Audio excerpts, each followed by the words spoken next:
evening and welcome to episode 12 of Loomer Unleashed. I'm your host, Laura Loomer. Across the globe, we are beginning to see the emergence of a fresh wave of right-wing nationalists taking office. In the past week alone, Javier Milei shattered all expectations in Argentina, becoming the country's new president-elect. The same exact thing happened in the Netherlands, where Geert Wilders and his Freedom Party just secured control of the government. In Ireland, tensions have reached a boiling point after a 5-year-old schoolgirl was stabbed by a Muslim migrant from Algeria. Angry Irish citizens took to the streets of Dublin last week to protest the untenable immigration crisis and outright Islamic invasion that has spread all across Europe. Instead of actually doing something about this issue, the Irish government has now moved to crack down on so-called hate speech, believe it or not, which could now be expanded to cover things like memes and jokes. Similarly, French authorities are fearing societal collapse following a stabbing spree of teenagers at a winter dance by a gang of migrants who told people, quote, we are here to kill white people. Across the West, the status quo has become intolerable. The endless waves of immigrants, the devastation of our culture, and the crackdown against anyone who dares to stand against it has all become too much to bear.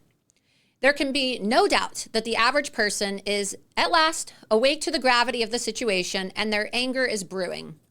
White people, in particular, have taken all of this on the chin for the last few decades, but that appears to be coming to an end. The energy around the world is eerily reminiscent of 2016, which saw a nationalist wave crash across the beachfronts of the West, including here in America with the election of Donald Trump.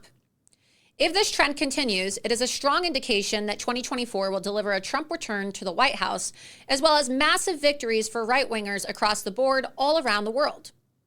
However, we know that the left and their deep state allies have vowed, right? These people have vowed to never allow for Donald Trump to get near the presidency ever again, which raises this very important question.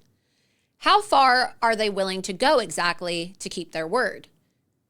If the will of the people is clearly behind Donald Trump and conservatives, and if the global trend is moving toward nationalism and elections are now referendums by the people on failed leftist globalist regimes, is it out of the question that they, the deep state and the political elites, would resort to trying to harm Donald Trump?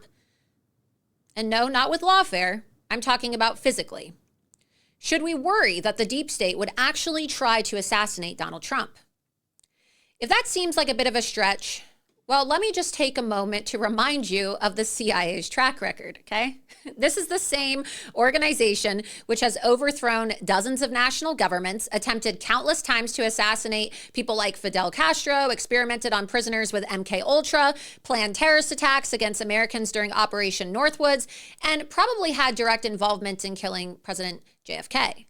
Even RFK Jr., who is now running for president, has publicly said that he believes that the CIA was behind the assassination of his uncle, President John F. Kennedy.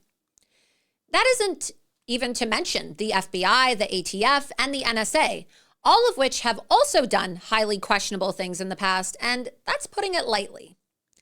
Even in other countries recently, there have been nationalist leaders and candidates assassinated in broad daylight.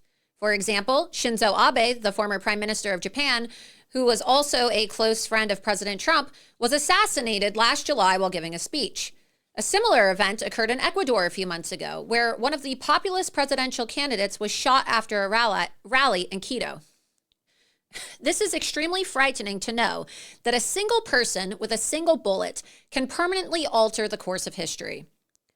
While no public attempts have ever been made on President Trump's life, although many people have been arrested for making threats against President Trump's life, the media is curiously laying the groundwork for President Trump's death.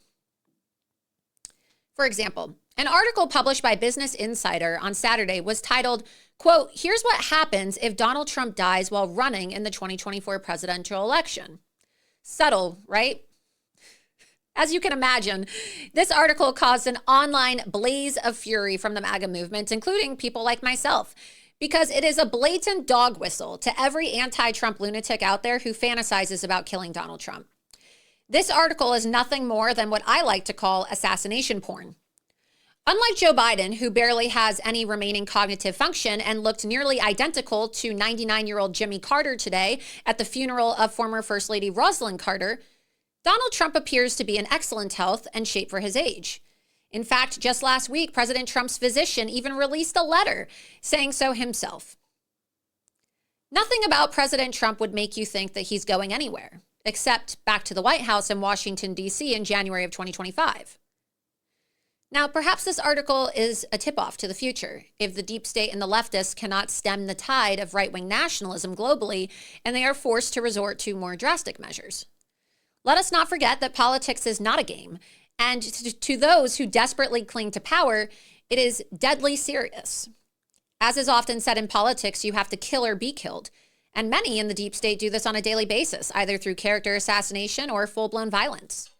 They have already dragged Trump's name through the mud, organized multinational scandals to try to discredit him. They tried to impeach him twice, they stole an election from him, and they staged much of the January 6th incident to imprison him and his supporters. The lengths that these people will go to know no bounds. It does not take a vivid imagination to picture a scenario where something truly terrible could happen to Trump at the direction of some shadowy bureaucrats in Washington, D.C. Rest assured, though, if anything were to happen to President Trump, the dam holding back all of the anger, frustration, and civility on the right would absolutely burst. The rising tide of right-wing nationalism would swell into an unstoppable force, washing away anything in its path, and what January 6th should have been and could have been would actually become a reality for the DC elites. Trump's ascendancy in 2016 ignited a global movement that cannot be quelled, and any attempt at violence to end his life would only fuel the flames of that movement. As we head into an election year, this is bound to become more divisive than ever before. So do not forget how serious this is. There are actually people on the left and sadly also on the right who would love to silence your voice and remove President Trump from the 2024 ballot, no matter what it takes. There are people who hate President Trump so vehemently that they would rather see him in a grave than in the White House again. However, we in the MAGA movement should strive for the high road. But as we do so, we cannot forget how low our enemies are willing to go. And with that being said, we must protect President Trump at all costs. There is a young female journalist, conservative journalist, by the name of Laura Loomer. If America's men acted like Laura Loomer, our problems will be fixed in about 5 minutes. Chained herself to She Twitter. chained herself.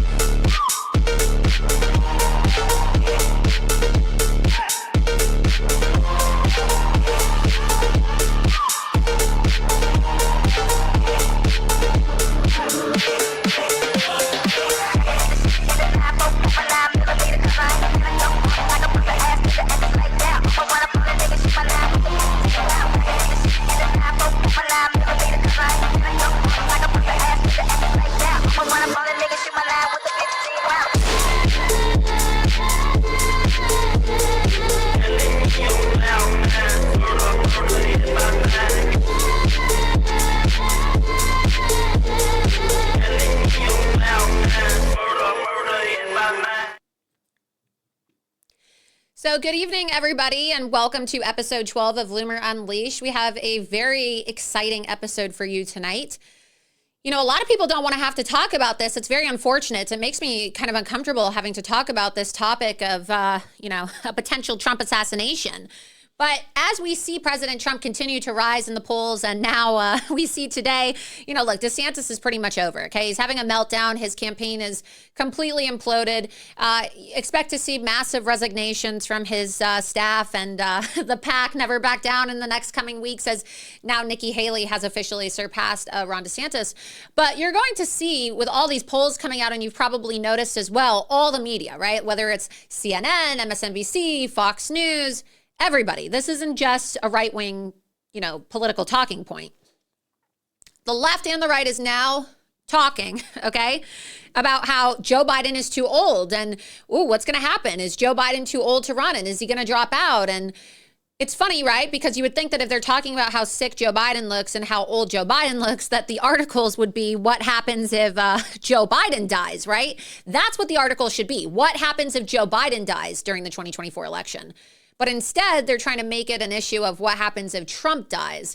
And I think that that's really disturbing because we saw last week on Joe Biden's 81st birthday, okay, that's like Donald Trump's own physician, who from my understanding is actually a Chris Christie donor. So I saw some DeSantis people say things like, oh, his physician probably just fabricated that report and Trump probably just paid him to say that. But if you look at FEC records, President Trump's own doctor donated, I believe, $1,000 to Chris Christie. So his own doctor, I don't even think is voting for him. And that being said, clearly the guy is not going to fabricate President Trump's medical record if he's not even supporting him for president. That would be illegal. You could actually lose your medical license for doing something like that. But when are we going to see Joe Biden's medical records? And how come the media doesn't want to talk about Joe Biden dying? Because I don't know if any of you watched the funeral service today for Rosalind Carter. Very sad. It's unfortunate. Jimmy Carter has been in hospice since February. He's 99. And obviously your body rapidly deteriorates when you're in hospice. Most people don't live that long when they're in hospice care. You generally die within a couple weeks, sometimes days. Look, Rosalind Carter went into hospice and then a few days later she was dead. But the fact that Jimmy Carter was wheeled in today, okay, and you can go see these photos online yourself, he was wheeled in a hospice bed, and he looked like death. And I'm not saying that to be nasty about Jimmy Carter. Obviously, the man is at his wife's funeral. It's really sad. You know, they were together for 75 years. He's 99 and he's dying. Of course, he's not going to look well. I mean, the guy looked really, really sick. And somebody took a photo of Joe Biden today and put it next to what Jimmy Carter looked like today. And I'll be honest with you, like the comparison and the way that Joe Biden looks compared to how Jimmy Carter looks, and we'll pull that that photo up on the screen today so you can see it. It's not that much different. It's not that much different. And so, you know, it's really disturbing when you see these photos, and we'll pull it up on the screen here so you can see it for yourself. But Joe Biden kind of looks like Jimmy Carter on his deathbed. So, and I'm not saying that to be nasty. Just look at the photo side by side. Joe Biden, if anything, looks like he's going to die. And I wouldn't be surprised if over the holidays we hear a story about how Joe Biden tripped and fell in Nantucket or, you know, somewhere at home with his family. And, he hit his head and he's in a coma, or he hit his head and he's having a brain bleed and he's dead. I mean, Joe Biden is clearly not well. Okay? He's not well. And we see that in the way that he can barely speak. We see that in the way that, you know, he looks like he shuffles. He looks like he's losing control of his bowels from the way that he runs to the bathroom. I mean, this is not okay. And yet there's something seriously wrong with Joe Biden, even to the point where the Democrats are just begging him to drop out. So you're probably going to see somebody like Gavin Newsom. I noticed today, it was really interesting. There was a report out. You can see that Joe Biden and Jill Biden flew on Air Force One with the Clintons and Michelle Obama. So what are they doing together? And the Bushes. So what are they all doing together flying on Air Force One? Well, obviously they're going to plot. You know, they didn't want to invite Melania Trump along for the ride. You know, they're obviously plotting and they're trying to decide, like, look, okay, it's Obama's third term. We get that. The only people that can't really seem to comprehend that this is Obama's third term are the idiots running Ron DeSantis's campaign, which, you know, President Trump highlighted it himself yesterday in a True Social post in which he made fun of the fact that, you know, every single time he says Obama is in the White House, the DeSantis people say, oh, look, we have an accident tracker. It's an accident tracker for Trump, when really they just don't have the intellectual capacity to understand that everybody knows Obama's really running shop, okay? But, you know, these DeSantis people are not very bright. That's why their candidate is polling at 8% nationally, and he's a joke. That's why he's debating Gavin Newsom this Thursday. And in case you're watching now, also be sure we're live right now. Be sure that you're reposting this link so other people can watch live as well. But that's why DeSantis is debating Gavin Newsom. Gavin Newsom even said himself, why is this guy trying to debate me? He's polling at single digits and I'm not even running, or at least yet. But what you're going to see have happen this week is Gavin Newsom's going to debate Ron. He's going to crush him. He's a communist. I'm not rooting for Gavin Newsom, okay? I'm not rooting for Gavin Newsom because I don't support Gavin's policies. But there's no denying that Gavin Newsom is a suave guy, okay? Gavin Newsom is a numbers guy. Gavin Newsom is a good strategist. Gavin Newsom is good at dealing with scandals, okay?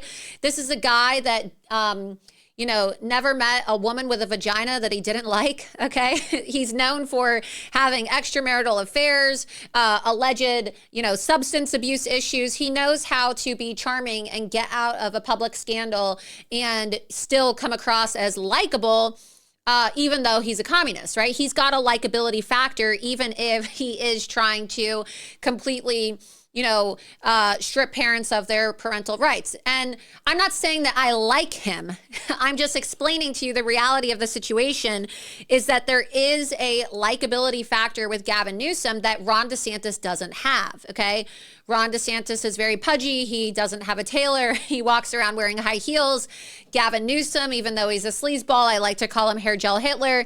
He's I guess some people think he's a good looking guy. He's not my type. I'm really not into the greasy womanizing types that have enough hair gel in their hair to, well, that's not exactly, I'm not even going to finish that comment because this is a family show, but you get the point. Okay. He's not my type. I'm not into that, but I do know a lot of women that are like, oh, wow, Gavin Newsom, he's so cute. Oh, he's so good looking. And, they're always talking about his hair and how tall he is. And he's going to look better on stage than Ron DeSantis. And the debate is a popularity contest. As much as people want to pretend like it's not, it's a popularity contest.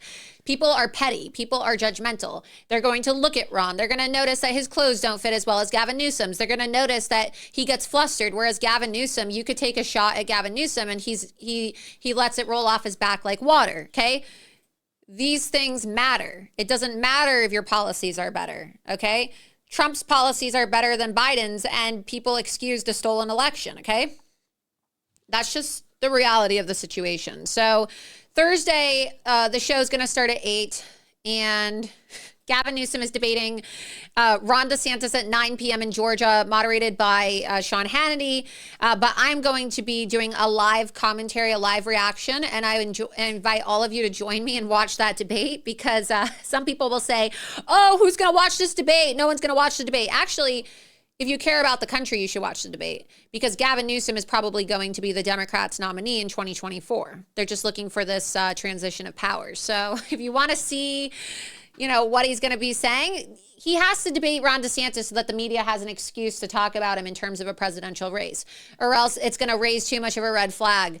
You're going to see after he debates DeSantis, the media, CNN, MSNBC is going to say, I just couldn't get over how great his stage presence was and how effective of a communicator he was. And they're just going to be using these like very subliminal, jarring talking points to kind of entice people in the Democrat Party into thinking, maybe we should pressure Joe Biden to drop out. Maybe we do need a Gavin Newsom. And you're going to see it, mark my word, come Friday morning. That's what everybody's going to be saying. And they're going to talk about how presidential he looks and how handsome he is and how tall he is. And look, it's going to make me vomit if I talk about it anymore. So without waiting any longer, tonight, as you may have seen from the title and the monologue, we're talking about assassination porn, not just with President Trump and the media and their desire through this Business Insider article to try to incite violence against Donald Trump, to assassinate him because they're not able to beat his polls. And nobody gives a shit about these trials anymore, you guys. Like, people care in the sense that, oh, it's a waste of time, but everyone wakes up and they're like, all right, what is this, week 5 now of this stupid civil fraud trial? Okay, wasting my time. Nobody cares. Move along. Every single time they try to attack Trump, he goes up in the polls even more. So their goal of arresting him, indicting him, dragging out everything in court is failing. And Ron DeSantis keeps on saying, oh, well, Trump's not ever coming to Iowa. Oh, he's never here. He's never campaigning. Yeah, well, the people realize that Trump is, first of all, it's not even true. He is campaigning in places like Iowa and New Hampshire. But secondly, he's been tied up in court. Okay? He doesn't have the luxury of just being able to do whatever he wants like some of these other candidates, even though he is running a very effective campaign, okay? He's being held hostage by the courts. So nothing works. And you have to ask yourself, like, what are these desperate people going to do? Desperate people do desperate things, and don't put it past them to try to put a bullet in Trump's head. I think it's really disgusting, but Even Trump himself said it when talking to Tucker Carlson. He thinks that he could be assassinated. And look, they take people out sometimes when they're worried about things coming out or when they don't want people to have power. And that's what we're going to be talking about next tonight. You may have seen a story that before I introduce my next guest, who you're going to want to hear from, okay, I have to give you guys an introduction so that you know what we're talking about tonight. When I was running for Congress in 2022 in Florida, everybody was pissed off with Ron DeSantis in the MAGA base, okay? Because Ron DeSantis refused to allow for an audit of the 2020 election. And people were like, why won't Ron DeSantis do an audit? We don't understand. And so to cover his ass, he created something called the Election Crime Unit. And he said that it was going to be this new law enforcement agency in Florida where he would hand select and appoint a chief election law enforcement officer, like not just some call-in number like an 800 line that you call. They said it was going to be a new police force where people could actually be arrested in the state of Florida for election fraud. So people were super excited about this. And they're like, wow, this is amazing. So DeSantis appoints this guy named Peter Antonacci. And then there's no movement on the Election Crime Unit whatsoever. So then there's a couple interviews that come out because people are like, well, how did Ron DeSantis secure the elections?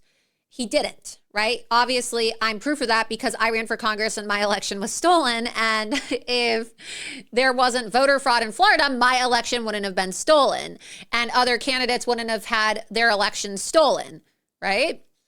Well, Peter Antonacci does an interview with this activist named Chris Nelson, who some of you may have seen. He's now like rabidly pro DeSantis, even though he was anti-DeSantis at first. And we're going to play that interview right now. So this is an insecure system, is what you're saying. But what if we see something? What? System. The voter registration system is really insecure. Really insecure. Because there's not a system. That's what it is. And it doesn't work very well. So I could just go down to the DMV as a somebody that was foreign and not, and then they'll register me to vote. Yes. But if they get caught doing this, it's a major crime. But there's no enforcement up until now. Well, I'm glad you're arresting people now. This voter registration issue is a much bigger deal than what you're talking about. The voter registration. Yeah. Somebody else told me that too. Yeah, it's crazy. Yeah. Not only we have vulnerabilities in the system. 15 years ago, we fixed the fake voter problem by requiring that highway safety compare your DL with the number with your DL number that you give when you sign up to vote. So we now know that you're a real person, but we don't know whether your real person is actually eligible. So we got a lot of work to do. All right. Well, thank you for talking to me. And where can people report any problems that they have? Call the man with the hat. The man with the hat's got the power. All right, Peter Antonacci, heading the Election Crimes Task Force in Florida. I mean, those are his words. That's a DeSantis appointee right there telling you that there's loopholes that allow for voter registration fraud in Florida and all types of fraud to take place. So shortly after this interview, apparently there was a meeting that took place in Ron DeSantis' office, and people didn't know about where the meeting was because when this happened, right, the details were quickly covered up, right? And there were rumors because everything spreads very fast in Tallahassee. People call it Tallanasty because it's so gross. Like there's a lot of degeneracy. There's a lot of just illicit activity that takes place in Tallahassee, right? But it's a very gossipy place. And so, you can't keep a secret in Tallahassee because something happens and it spreads like wildfire. So immediately this meeting happens, okay? Peter Antonacci drops dead. And you can see that now there's reports out about it. But when it first happened, it was like, oh, a tragedy in Florida. DeSantis appointed election crime unit guy passes away suddenly from heart attack. And It was super sus to me because this was after my primary. And the reason it was super sus to me is because my campaign had actually put together an election fraud report. And we were in the process of, there was actually a lawsuit filed to challenge the results of my election. And several of my campaign staff had a phone call with Peter Antonacci, and they presented him with the information, and he was like, wow, this sounds really, really bad. Let's meet in my office. And that was the Tuesday of the week that he died. Friday of that week, he was found dead, and he died in DeSantis's office, okay? And when this happened, there was a story that said he died after a meeting in the Secretary of State's office. But now we know, because there was a report that came out this week from a site called the Florida Bulldog, that it was actually the governor's office. And when this happened, a lot of people thought that Peter Antonacci was murdered because this video went super viral right before he died. And people were like, wait, how is Ron DeSantis saying that our elections are fair in Florida? And then the election crime unit guy who was appointed by Ron is saying that they're not secure, right? Like, kind of hypocritical. And so I immediately told my staff, oh my God, I think this guy, Peter Antonacci, was murdered. And I was really pissed off, obviously. I mean, along with like feeling sorry for this guy that died, I was really pissed because that was my opportunity to challenge my election, totally taken from us. And we had a scheduled meeting with him in Tallahassee that obviously like we never got to attend because the guy died.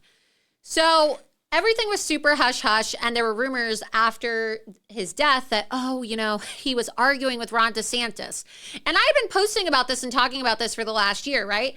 Nobody had like actual documentation to prove it, but everybody knew like, oh, he was fighting and people could hear him screaming and fighting with DeSantis in the office in Tallahassee in the Capitol before he died. And yet nobody really had anything. And it was like an unsubstantiated rumor. Well, now this report that just came out from the Florida Bulldog shows that the FDLE, the Florida Department of Law Enforcement, they released their report to Florida Bulldog, and they said that Peter Antonacci was laying dead, okay, at the time of his death on the floor of the governor's office for more than 24 minutes. And they said nobody came to his aid for 24 minutes. So first we were told, oh, it's the Secretary of State's office. Now it's the governor's office. And what's also really creepy about this is we know that DeSantis was in Tallahassee that day. And yet there's screenshots that show that he did campaign events in, I believe the screenshot I have shows him in Vero Beach of all places when this happened.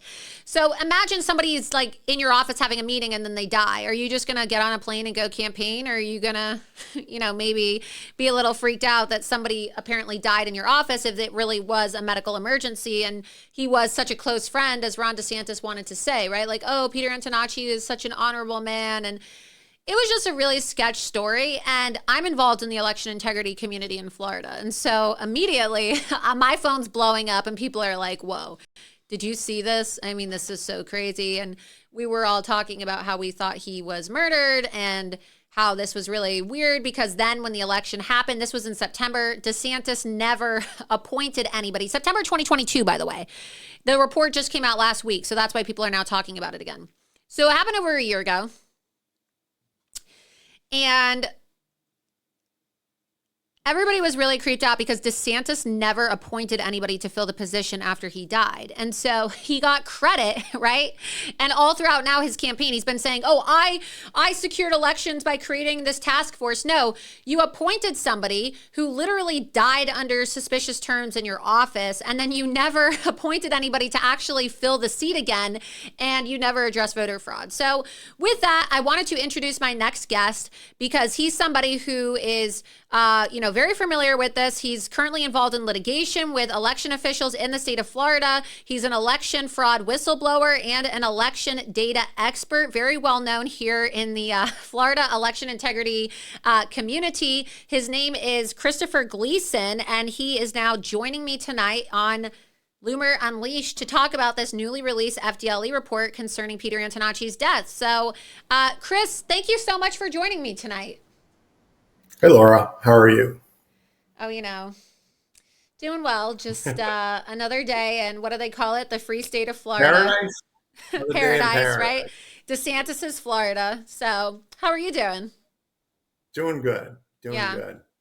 Fighting the good fight like you are. Yeah.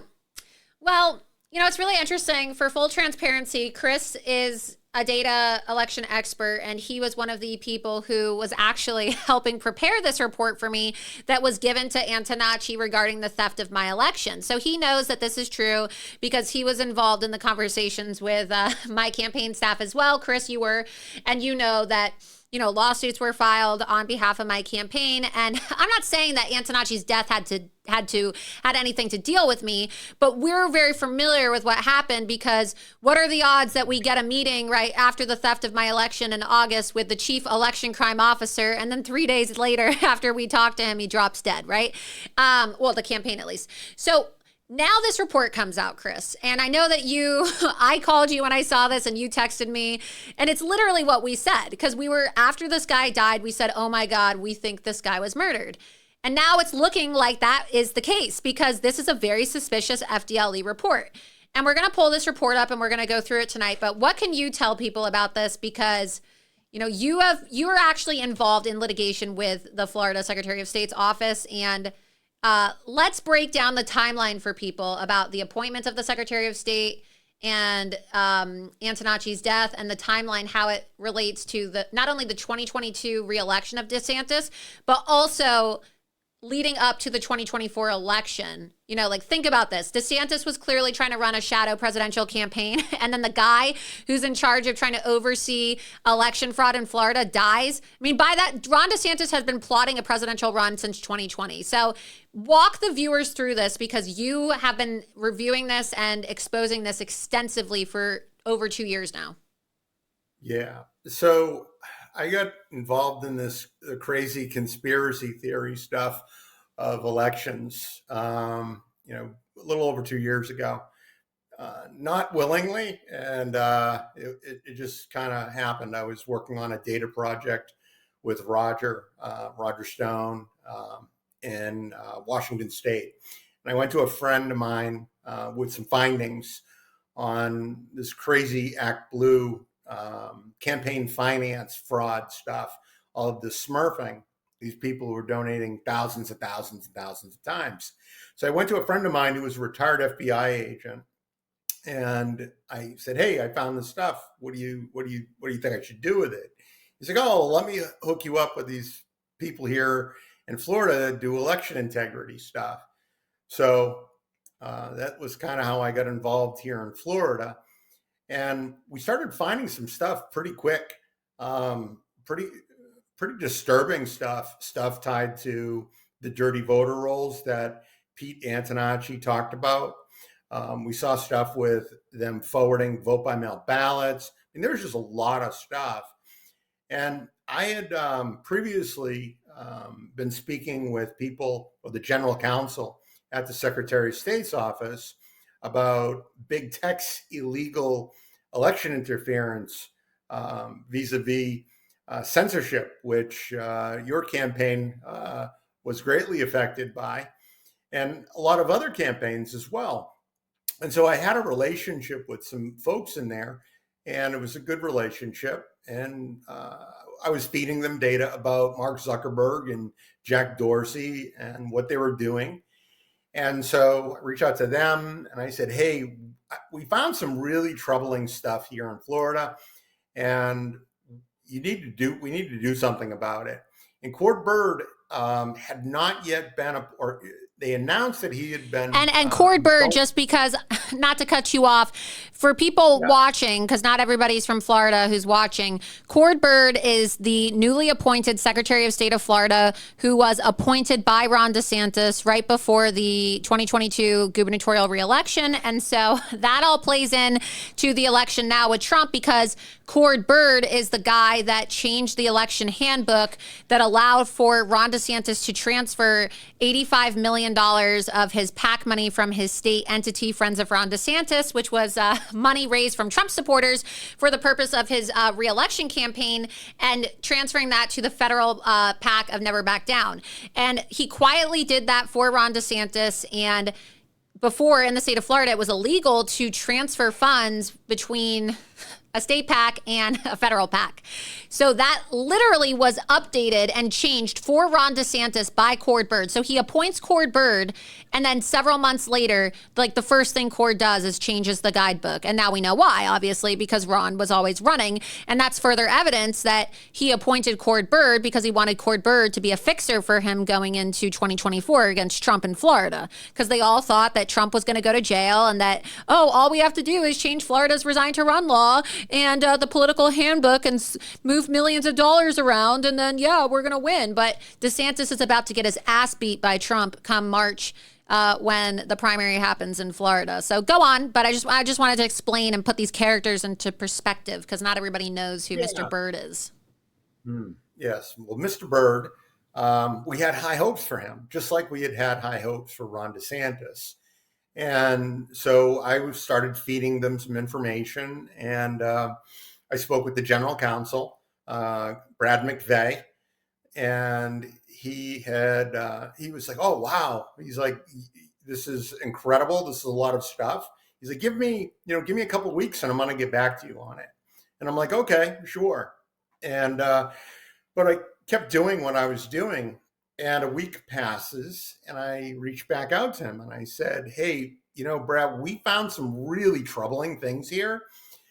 And we really think that you need to preserve all the election stuff. We need Governor DeSantis to preserve all the election documents and data because of the highly troubling things that we found here in Florida. And, funny thing happened. Turns out they ended up saying that they were going to retain all the data. Governor DeSantis said it at that press conference that Chris Nelson talked to Antonacci at. And Governor DeSantis said that they were going to preserve all the election data, but they didn't. They actually destroyed it. Because Florida, putting it into perspective, because I want everybody to understand the facts, because some people are going to be like, well, what do you mean they destroyed evidence? Well, Florida has a law that says that after an election takes place, you have to save the ballots for, I believe it's 22 or 23 months, Chris? 22 months. 22 months. 22 months. So you have to save the ballots for 22 months in case anybody wants to contest an election. So they go to a warehouse and they save all these ballots that take place so that you could do an audit, right? Or you could do like a hand recount. That's the whole purpose of saving it, so that they don't just get burned, which is what happened in some cases, right? Like we saw this in the case of Tim Canova and his race with Debbie Wasserman Schultz. And if that's another one, of course, that Ron DeSantis got his fingers in and didn't remove Brenda Snipes when he should have removed her, even though there was evidence of Brenda Snipes, who recently passed away, like ironically, right? She just died like 2 weeks ago. And for those of you who don't know Brenda Snipes, she's the woman who's the black lady who didn't know how to speak properly, who was always at the center of every single election fraud case in Broward County, Florida. You've seen her. If you've ever watched any of the election fiascos dating back to the time of even like Bush and Gore, you've seen this crazy woman and the way that she, steals elections, right? She was notorious for being an election rigger. So, yes. Everybody was wanting to know why DeSantis wouldn't authorize an audit, because there wasn't, just because Trump won Florida in 2020, there were other elections that were affected, right? My race was affected. Anna Paulina Luna's race, when she first ran, because she lost the first time, was affected. There was a lot of evidence of down ballot fraud that shouldn't have been the case, right? And so there were over 50,000 people that submitted handwritten letters and postcards to the governor's office, and I know that you were involved in this too, so you can attest to this. And they ignored it, right? We sent it to the Florida Speaker of the House, the Senate leader, and DeSantis, and we asked them to do an audit of the 2020 election, and they refused to do it. And so they said that they were going to do an extension on the 22 months to make people feel more comfortable so that we could investigate fraud, but they didn't. They destroyed the evidence, and that's what Peter Antonacci was supposed to be investigating before, of course, He died suspiciously. So go on and continue. I just had to explain that because there has been so much misinformation and people have been so gaslit by the media into thinking that we have fair elections here in Florida. We have some of the dirtiest elections ever in the state of Florida. Do I think that the election in 2000 was stolen? Probably was, honestly. Like, if we're being honest here, I think that Republicans and Democrats both steal elections. I wouldn't be surprised. You know, you see the Democrats say that the election was stolen. I wouldn't be surprised, right? They do. People, whoever's in power in Florida tends to, I think for a very long time, and I know from your analysis of data as well, Chris, you agree with me, that Republicans and Democrats have been rigging elections here in the state of Florida. And it just makes you wonder, like, how the course of history would change because who really is supposed to be in power, right? Like, if we look at all the elections that were illegally interfered in and we look at the balance of power, like, how much different would our country be right now?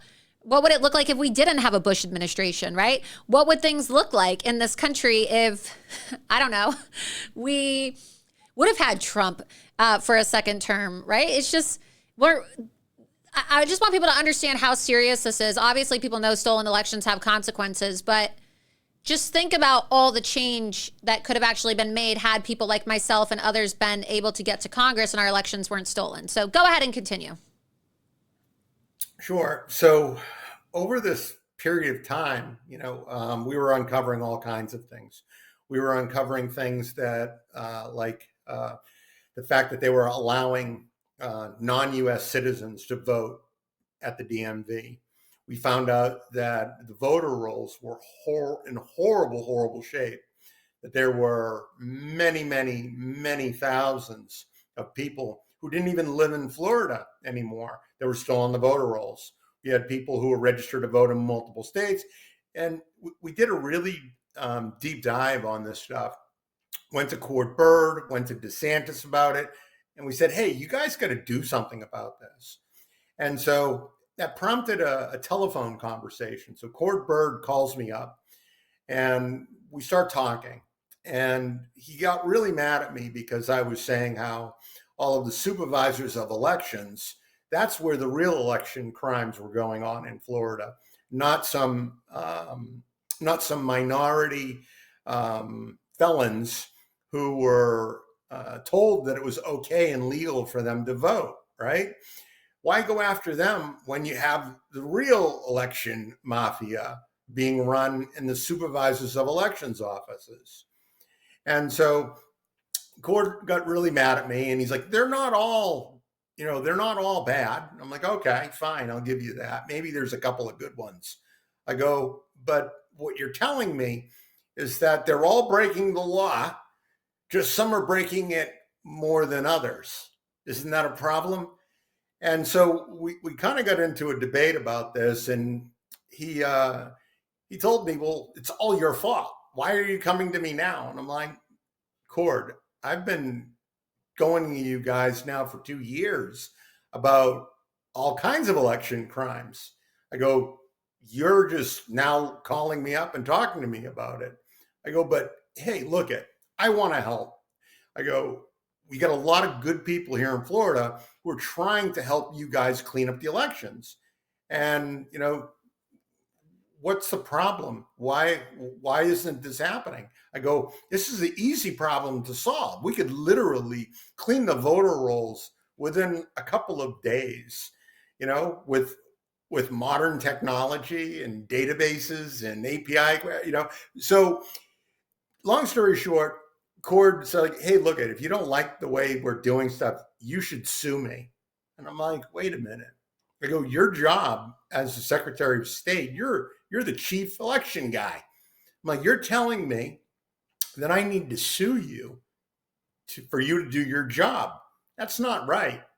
And I go, kind of bothers me. I'm like, so you should listen to what we're trying to tell you and enforce the laws that are on the books. And so it was a long meeting. We talked for about an hour.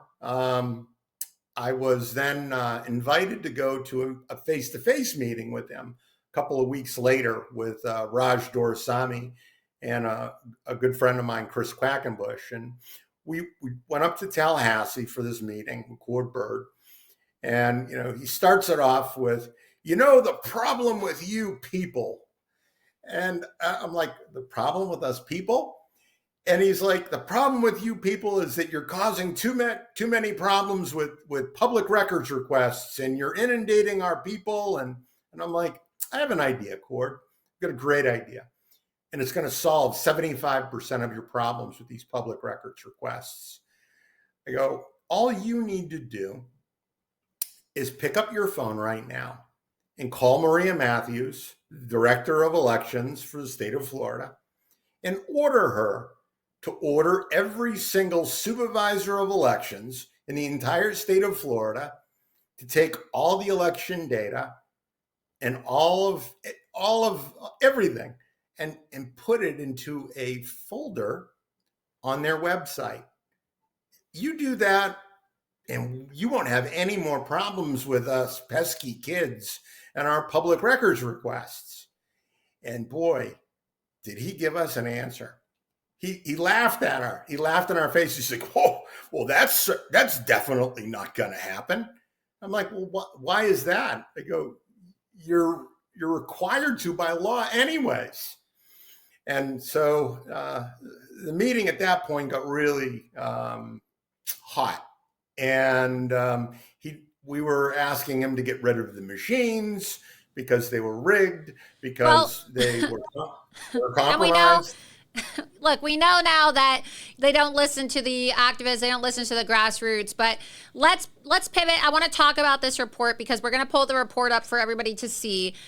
Even though this guy, Peter Antonacci, the head of the election crime unit, who was appointed by DeSantis and a PR stunt, died last year, okay? The report just came out this last week. So, I have the report here, Florida Department of Law Enforcement investigative report.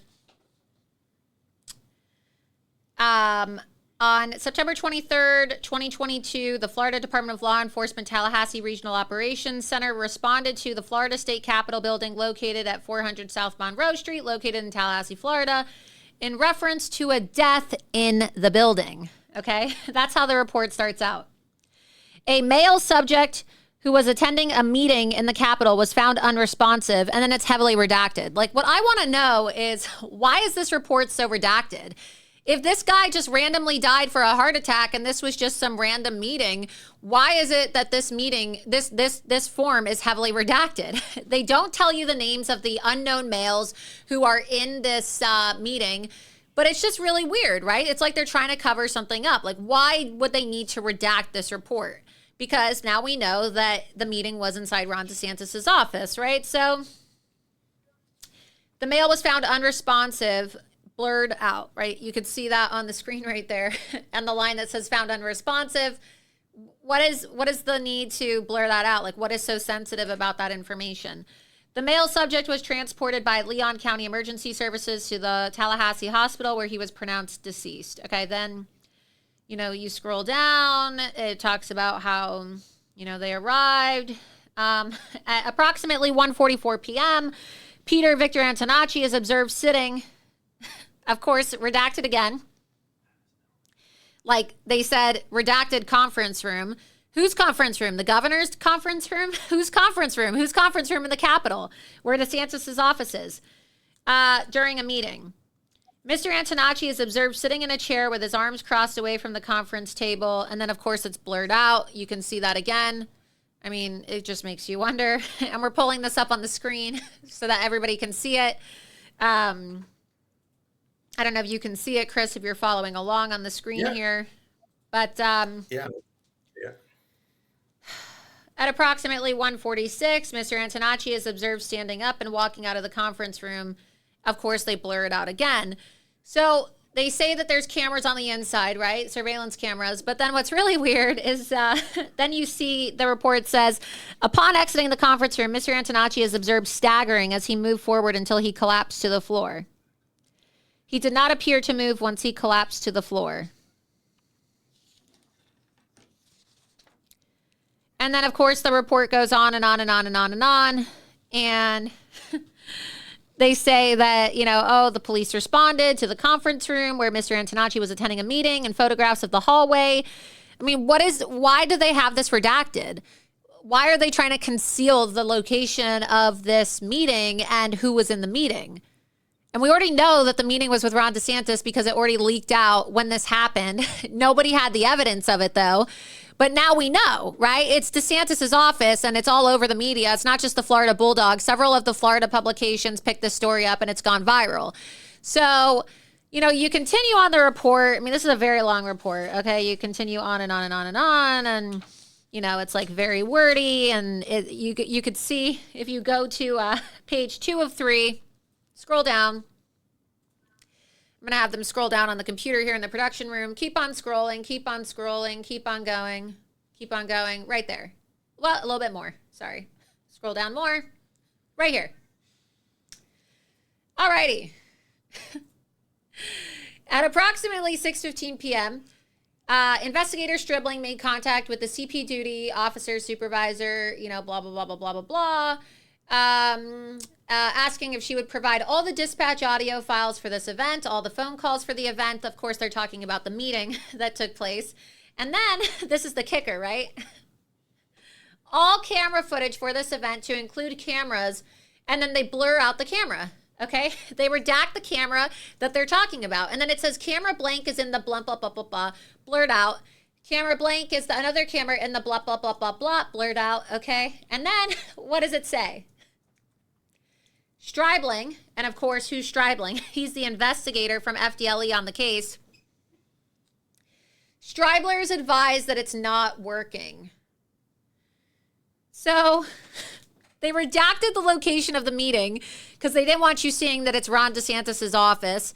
And then what are the odds that the camera's not working? Where have we heard this before? It sounds very similar to what happened to Jeffrey Epstein, where Jeffrey Epstein died in his jail cell, and that we were told that there's 24/7 camera surveillance on his cell, and then all of a sudden he died, and they think he killed himself, but then, oops, the cameras weren't working.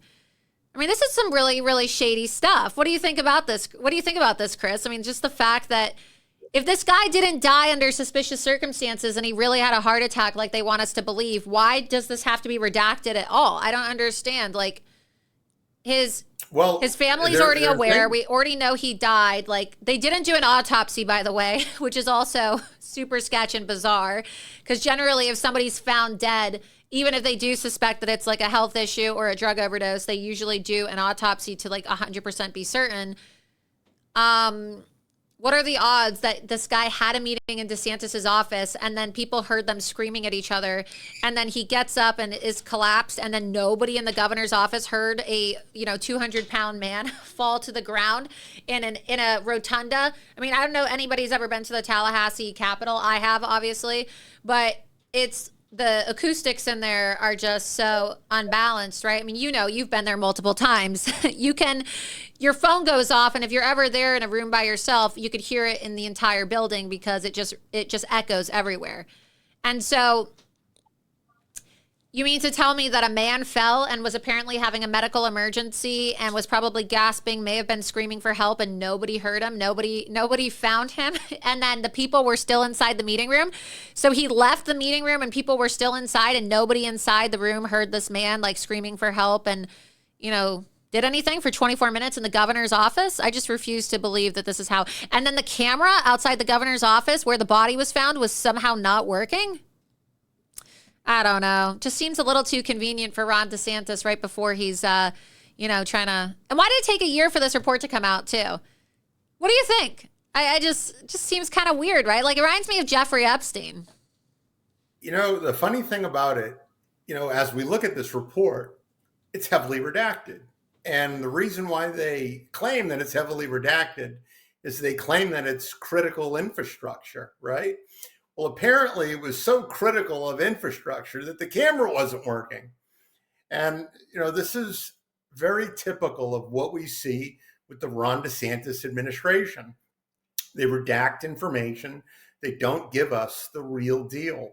And they're ultimately refusing to give us the information here. These are public records, just like our audit logs for the voting machines and for our elections. They're public records too, but they're claiming that they can't show us those unredacted either. So there's a lot of things that don't make sense here. you know? And people really need to be asking questions because Oh, I everything know. that It's funny because it's like they have it's what you said before too, and it ties in perfectly with what you were saying about Cord Bird, right? They have an allergic reaction. They have a visceral reaction. It's like they're allergic to the truth.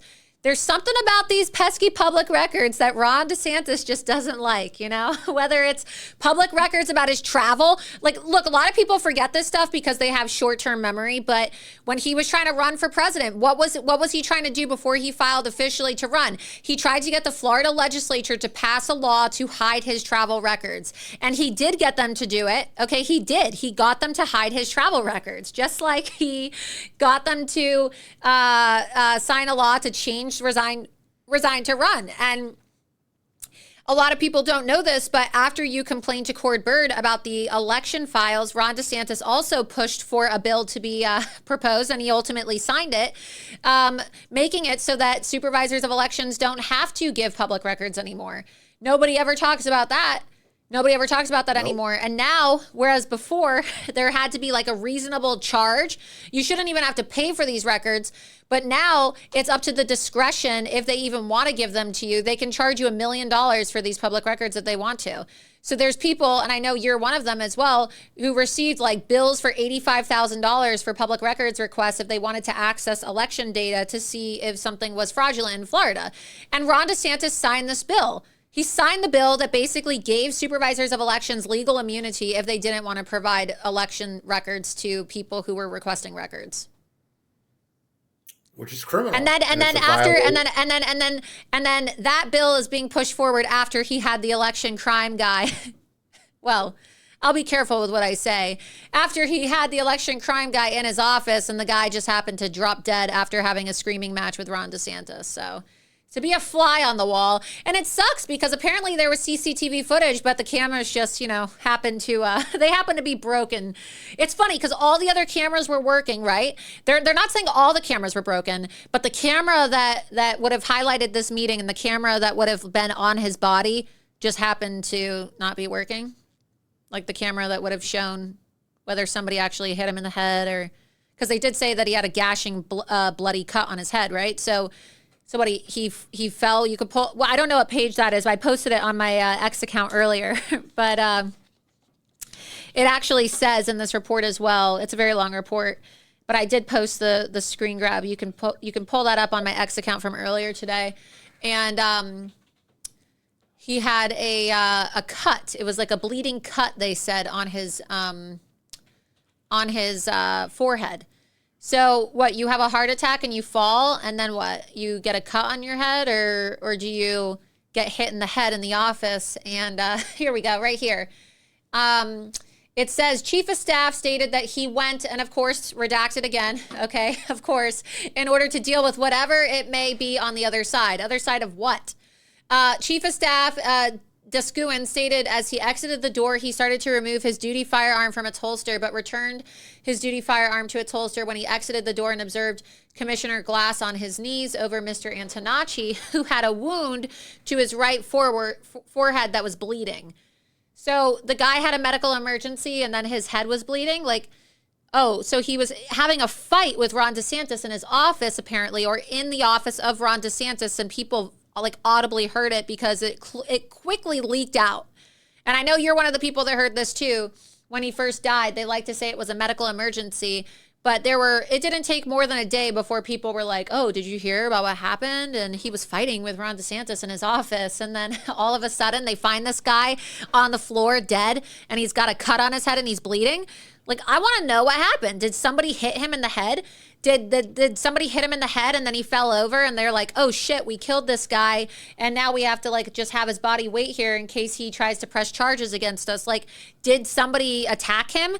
Did things get heated and then maybe he fell back and hit his head and had a brain bleed and die? We're never gonna know because there wasn't an autopsy. So I guess we'll never know, right? Pretty convenient in case this guy ever was murdered. But I have a lot of questions.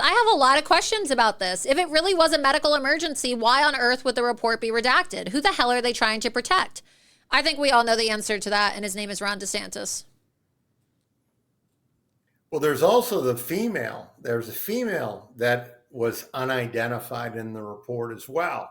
And Yes, who is that? unidentified white male, unidentified white female. So obviously, we didn't get the black crackhead as our governor, so it's not like we have Governor Gillum, right? It's Ron DeSantis. Last time I checked, he was a white male. I mean, I know he likes to wear women's high heels, but last time I checked, he was a white male. So we need to find out, of course, who the unidentified white female was. But again, it's kind of weird, like. If this really just was a medical emergency, why are they so weird about people's names being in here? Like, things happen all the time, right? People have medical emergencies. It sucks. People have heart conditions. People have all types of conditions. And sometimes people just randomly die. Like, people could get blood clots, aneurysms, strokes. It does happen. But if it happened, why would you be worried about your name being in a report? Like, oh, I just happened to be there, and unfortunately this guy died and the medical report confirmed it, yada, yada, yada. No, it's, okay, we're not going to tell you who was in the meeting. Then we're not going to tell you what happened to him because, we didn't have an autopsy, even though he suspiciously died in the governor's office after an argument broke out. And we're not going to tell you who these unidentified people are. Like, why is there so much secrecy surrounding the death of the guy that was put in charge of the election crime unit? And why did he die in the governor's office 2 months before the re-election of the governor of Florida? Good question. Why? And why are they hiding it? What do they have to hide? I mean, they should just hand over all the audit logs, hand over all the video footage, and be honest. But they're not. Why? Doesn't make sense, does it? Doesn't make sense. If they have nothing to hide, what's the problem? But they do. They do have something to hide. It's not good for them. Just like, what they did with the voter rolls, right? Antonacci, he said one of the biggest problems that they had was with the voter rolls. And as part of that, the Florida Election Fraud Legalization Act that DeSantis signed, they made list maintenance activities top secret. They made it unavailable for us folks to see. Why? Why is that? Because they like to rig elections. That's why. Another really weird part of the report as well, and I'm just going to read this as well. This is super sketch, right? Because, if you have a heart attack, this isn't going to happen to you. But, this is indicative of somebody that died from asphyxiation, right? Somebody that maybe was choked out, okay? You don't turn purple when you're having a heart attack. You generally die and your body has to be sitting and rotting, or you have to go into rigor mortis or so for your body to actually have signs of discoloration, unless of course you're choking on something. Sometimes people who have drug overdoses, right? They'll turn a certain color because I'm talking about you're aspirating or you're literally being choked to death, right? People who get strangled to death. They see that sometimes when people get raped and they're choked, or when people are strangled to death and they have a purple or bluish tint to their face, right? The report said Antonacci's face was purple and blue, and apparently he had no pulse. Glass said, according to the reports, a scrape on top of Antonacci's head indicated that he may have hit a doorknob on his way to the floor. So, wait, I thought he left the meeting and then he collapsed and no one found him. Are you saying that he hit his head?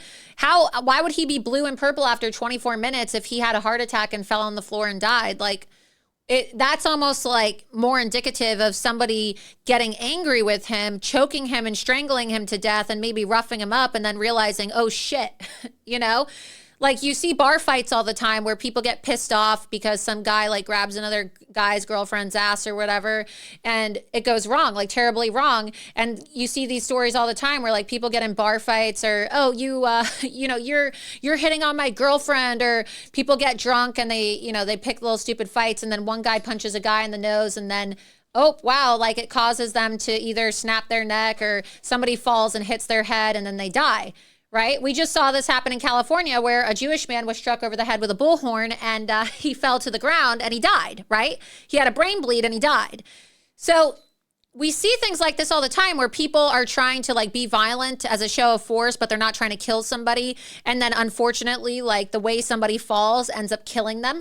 Or maybe you like rough somebody up and you squeeze them a little too tight. And, you know, this happens too, like autoerotic asphyxiation. There's stories of people hiring escorts and being into really weird like sexual kinks. And then they find these men dead in Las Vegas hotel rooms with like, you know, I'm not trying to be gross here. This happens. And they were going to Vegas for the weekend to have fun and get their little sexual kink out, whatever. I don't know. Not my thing. Okay. But and then they find these guys, and it turns out they went to Vegas for the weekend to hire a hooker, and she put like a ball in his mouth or maybe put a rope around his neck, and he ended up suffocating and dying, right? He got strangled to death. Things like this do happen. But how did it happen to Peter Antonacci? Like, how did his face turn purple and blue, right? You don't just turn purple and blue when you're having a heart attack. And it just doesn't add up. You don't just get a bloody head.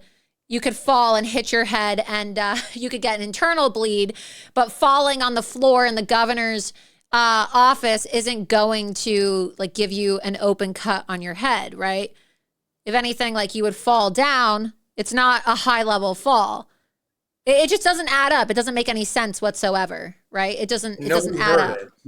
Nobody heard it. Nobody heard it in a place with terrible acoustics. I mean, I'm telling you, I've been to the Florida Capitol and you can hear everything.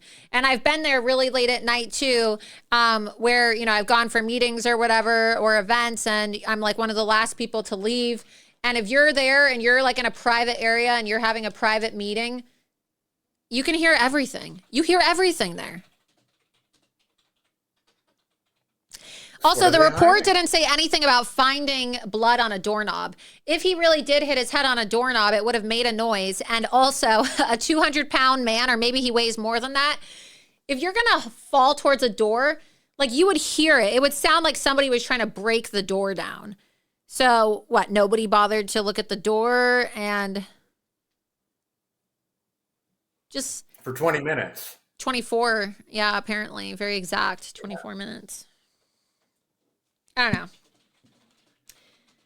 And then also, too, another thing that I found really weird is on September 23rd, 2022, the date timestamp, they timestamped the video that says sick person 9/2/3/22. Why are they sick? They don't know if he was sick. They didn't do an autopsy on him. So now they're trying to deceptively cover up the death of this man in DeSantis's office by labeling the video as sick person 9/2/3/22. If you didn't do an autopsy, how do you know he was sick? And why are you trying to cover up the fact that, what, you don't want to put his name in there? I've never seen video get labeled as sick person. There was nothing in the report that says that he was sick, right? People said that maybe they suspected that he had a heart condition, but there's no autopsy to confirm it. He could have drank something in the office and been poisoned. He could have been strangled. You know, it could have been roughhousing with some guys that got pissed off with each other in a political meeting and, you know, they lost their temper. Ron DeSantis is known for having a really bad temper. I mean, everybody in Tallahassee knows this. And I'm not accusing Ron DeSantis of choking this guy out and hitting him in the head and killing him. I'm not saying that at all. I'm also not saying that we don't have any evidence or that we have evidence that this guy was murdered or wasn't murdered because there wasn't an autopsy. And I just find it to be really strange that this happened and, you know, they just want to act like it's normal. It's normal. I mean, it's just really bizarre. I just think it's really weird that they also never appointed anybody to fill the position after this either. It's worth noting. Well, I did hear that if somebody made an investment of $100,000 into Ron DeSantis's campaign, they would make the short list. Somebody mentioned that to me. They said, well, you know, if you make a $100,000 contribution to Ron DeSantis's campaign, you make the short list for Antonacci's job. It's like, isn't that illegal? Well, also another thing that's really weird too is that Jeremy Redfern, who is, you know, Ron DeSantis's degenerate press secretary who said that Trump should be impeached and that he was happy Ashley Babbitt got assassinated. He's always talking so much shit online, and he's always talking to the media, and he thinks that he's like God's gift to a political candidate when it comes to being a press secretary. He's really not that intelligent, but he seems to think that he's like so savvy and so great and so talented. I don't know. All these DeSantis people think that they're so great, but they suck. They all suck, and they're all going to hopefully be jobless soon. Anyway, he's always running his mouth, and this is the one time where he didn't want to issue a statement. And so there was one article that came out, and it was like, oh, Jeremy Redfern, press secretary for Ron DeSantis, was asked for comment, and he said, oh, I won't be commenting on this. Why not, Jeremy? You love to comment on everything else. You don't want to talk about why a guy was found dead inside your boss's office after having a fight with him? Oh, no. With no autopsy. With no autopsy and blood on his head and signs of asphyxiation. With cameras not working. With cameras not working? Wow. You can't make this up. I mean, you literally cannot. I mean, you can't make this up. I mean, maybe that's why Jeremy Redfern hasn't been fired. I mean, honestly, like everybody wanted to know why Jeremy Redfern got to keep his job after it was exposed that he said Ashley Babbitt that he was glad she got assassinated. I'm sorry, but that's grounds for being fired if you're the governor of Florida, in the state where we have more J6 defendants than anybody else. Why did he get to keep his job? Well, maybe that was like the little sweet deal. I'm not saying that is the case, but it seems like a lot of very incompetent people were elevated in Ron DeSantis' campaign and given positions. And I guess the question is were these people all aware of this? Like, how many people know about what really happened to Peter Antonacci inside Ron DeSantis' office? And like, were they given jobs to not say anything about it? Because people want to know how these unqualified, stupid, moronic 30-year-olds who literally have no sense about them whatsoever have been brought on to just completely ruin Ron DeSantis' campaign. It's really just like a sight to behold. Everybody agrees from the left and the right that these are the most degenerate staffers anybody has ever seen on a presidential campaign. And it just makes you wonder, like, was that the deal? Oh, okay, you guys are all going to get jobs. Because really, it was really very weird. I mean, Jeremy Redfern stayed with the governor's office, but a lot of the governor's staff who worked with him up to his reelection were put on his presidential campaign.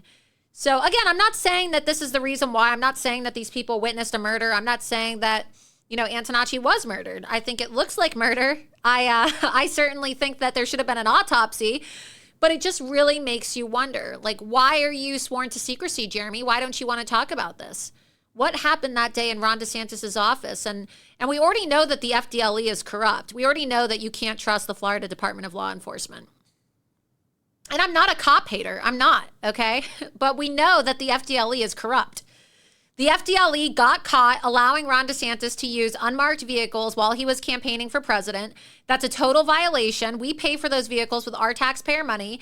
They already got caught letting him use, there was a report about this, that he was using unmarked white SUVs that belonged to FDLE to go visit his wife when she was reportedly, apparently getting treatment for cancer, using vehicles and FDLE resources as security for his book tour that was really a shadow presidential campaign.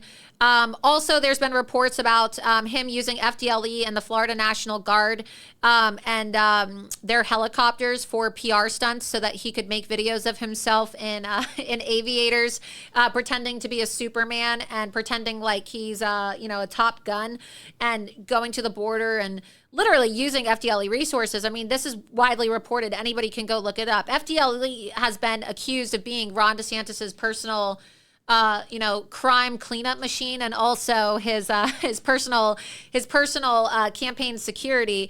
So I want to go to the chat because a lot of people are probably going to have questions for you, and this is probably like really blowing people's minds. And so we're going to take a couple questions really quick before I let you go, Chris. But this is all stuff that the media just doesn't want to talk about, and people should know. And now finally there's some reports about it because the story was just so salacious that the media had to talk about it. I mean, what, the guy's running for president and the media is not going to talk about the fact that a man was literally found dead. So we could pull up other articles too if people don't believe it. You can see it for yourself. And like I said, I'm looking at the report right here. I just pulled it up on the screen for all of you to see right here. Florida Department of Law Enforcement investigative report. Okay, the receipts are right here, baby. So we come with the receipts in hand. And this is a real report. This is not a conspiracy theory. You can see all the redactions yourself, everything in here about the gash on his head, the blue and the purple face, all the redactions and the comments about the cameras not working. I mean, just reminds me of when they found Jeffrey Epstein dead and they're like, oh, whoops.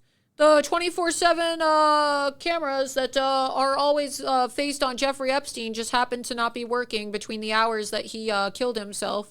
Whoops. Anyway. Alrighty, let's see.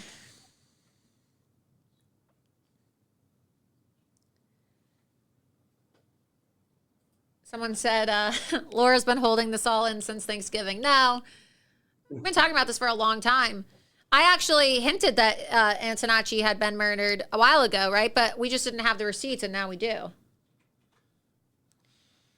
All right, let's take a couple questions. Do we have some super chats? Don't forget, you guys, be sure that you're reposting the stream. It is live, and so we do want to have it go on social media so that people can follow. Be sure that you download the Rumble app and you follow me on Rumble so that you always get notifications about my show, which is every Tuesday and Thursday around 8 p.m. It's usually always at 8 p.m., and sometimes we start a little later. But also be sure that you click the Get Loomered icon at the bottom of my Rumble channel as well so that you can link your account and support my locals, because that's how you can support me with monthly contributions as well so that I can continue my show and also, bring you these amazing reports. Alrighty, Trump Chump 1 said $10, Laura for press secretary. Oh, thank you so much. That's so sweet of you.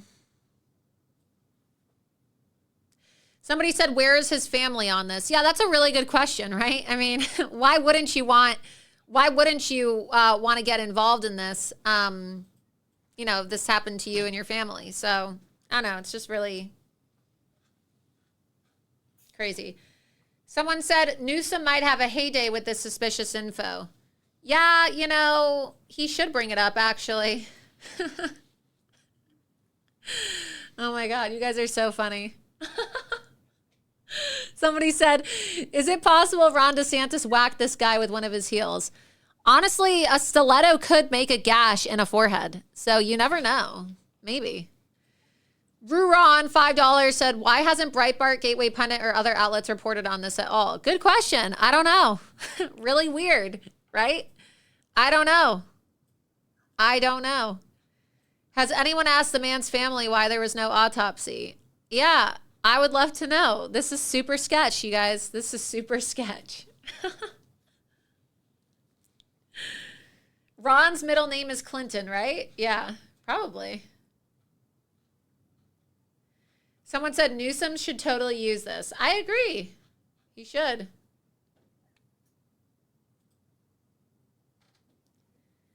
The report was redacted. Yeah, of course. Let's see. Love the show, Laura. You're stunning. Thank you. So nice.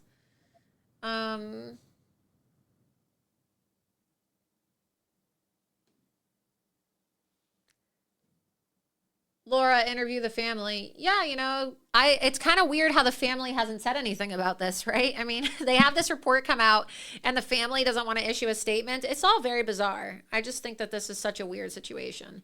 And the timing of it, because of course this all happened, Chris, as you know, right before he launched his presidential campaign. So yeah. A lot of things don't make sense. No, they don't. It's very sketchy. Like this whole thing, the DeSantis administration, Cord Bird is supposed to be the one that's in charge of public records being open and free. And here he is, they're hiding behind infrastructure, claims, but the infrastructure doesn't work. It's kind of like the voting machines, right? The voting machines that were connected to the internet using Windows 7. Well, if it's critical infrastructure, why were they all being run on Windows 7 with modems? Right. Maybe. You can't make it up. You really can't. You cannot make this up. Absolutely not.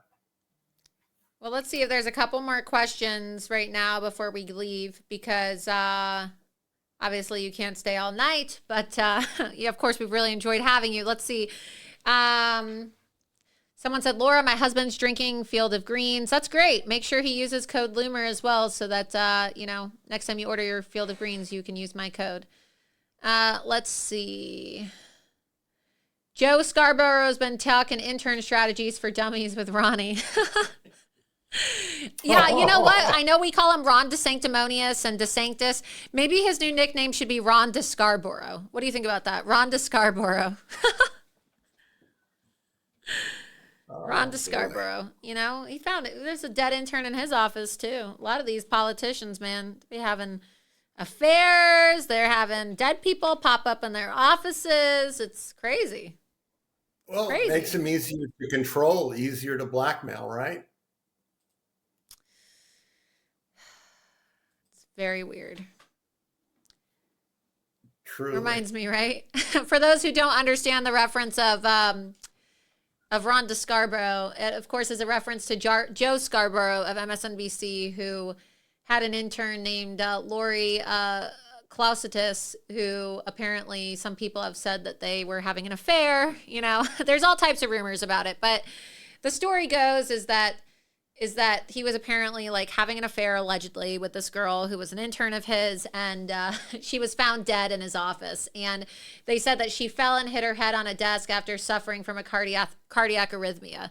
And that's exactly kind of what they're saying about this guy, right? Oh, he fell and he had a cardiac incident. Well, I don't know. Everybody seems to think that this lady was killed, and I think that Peter Antonacci was killed, so very sketchy situation. But a lot of powerful men in politics seem to have people around them that drop dead. And I'm going to be releasing some stories in the next couple weeks that show that this isn't a one-off incident as well, of people around Ron DeSantis either dropping dead or committing suicide. So stay tuned, because I'm working on an investigative report right now as it relates to more corruption involving a Florida sheriff and Ron DeSantis, and more corruption up in Tallahassee. And I should be releasing that in the next few days.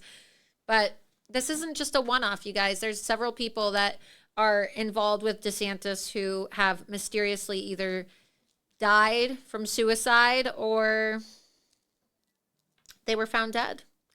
I can't help but be reminded of Kent Sturman, right? His friend who Ron DeSantis appointed to the Florida Board of Directors, who was a pedophile. And he ended up killing himself right before Ron DeSantis filed to run for president. And, he just happened to be under investigation at the same time for sex crimes with a minor, right? It's like, how convenient for Ron DeSantis that the election chief just drops dead right before the election, and that his pedophile best friend, kills himself. Yeah, okay.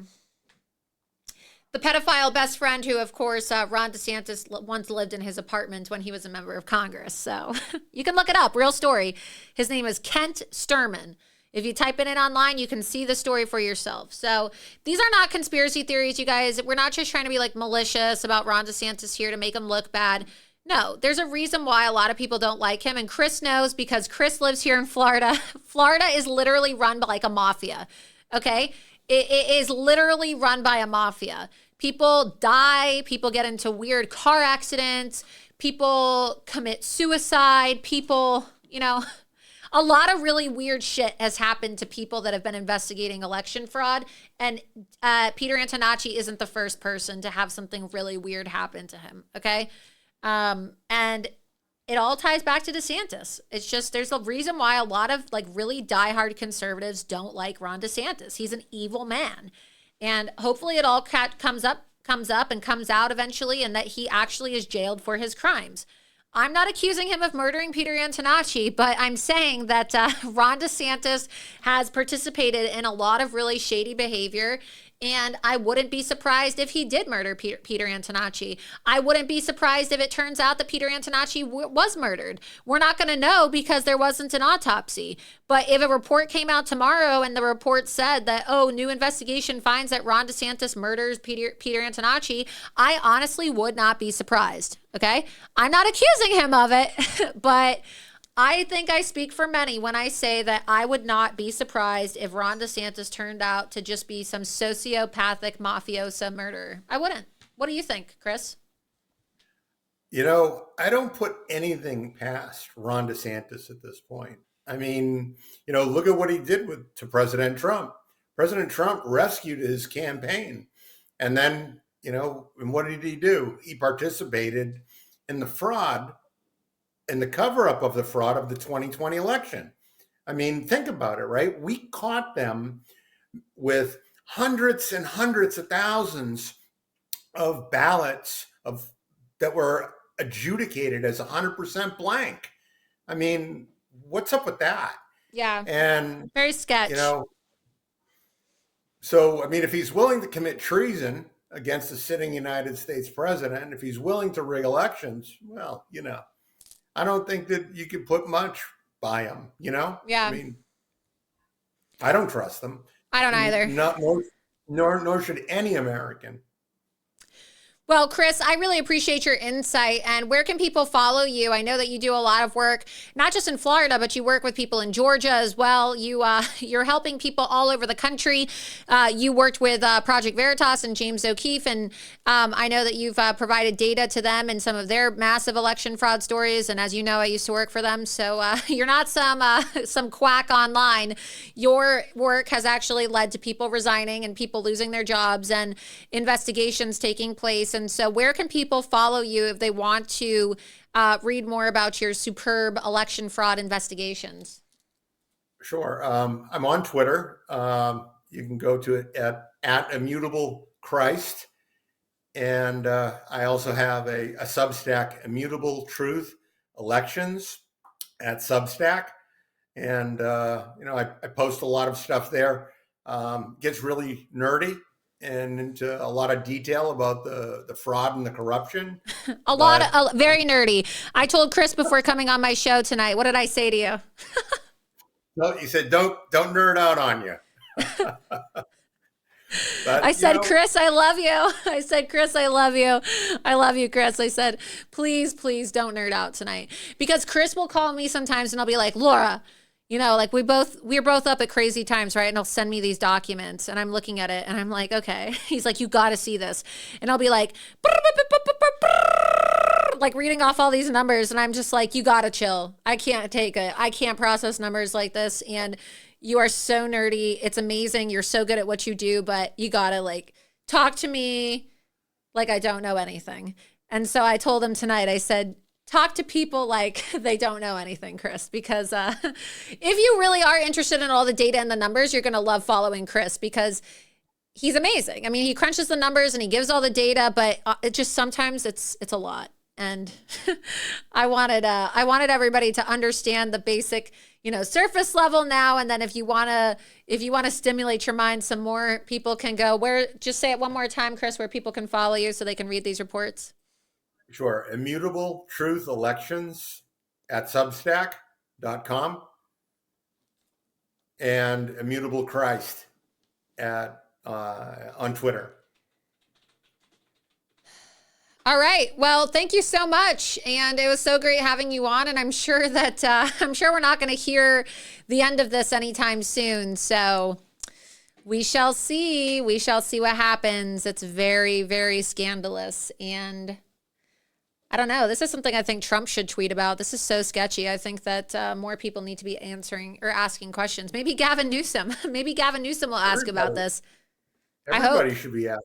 Everybody. It's so creepy. I mean, it's so sketchy. If you are one of these people that doesn't think that Jeffrey Epstein killed himself, there's no reason why you should be one of these people that thinks that Peter Antonacci just died from a heart attack in the hallway of the governor's office and that the cameras just weren't working.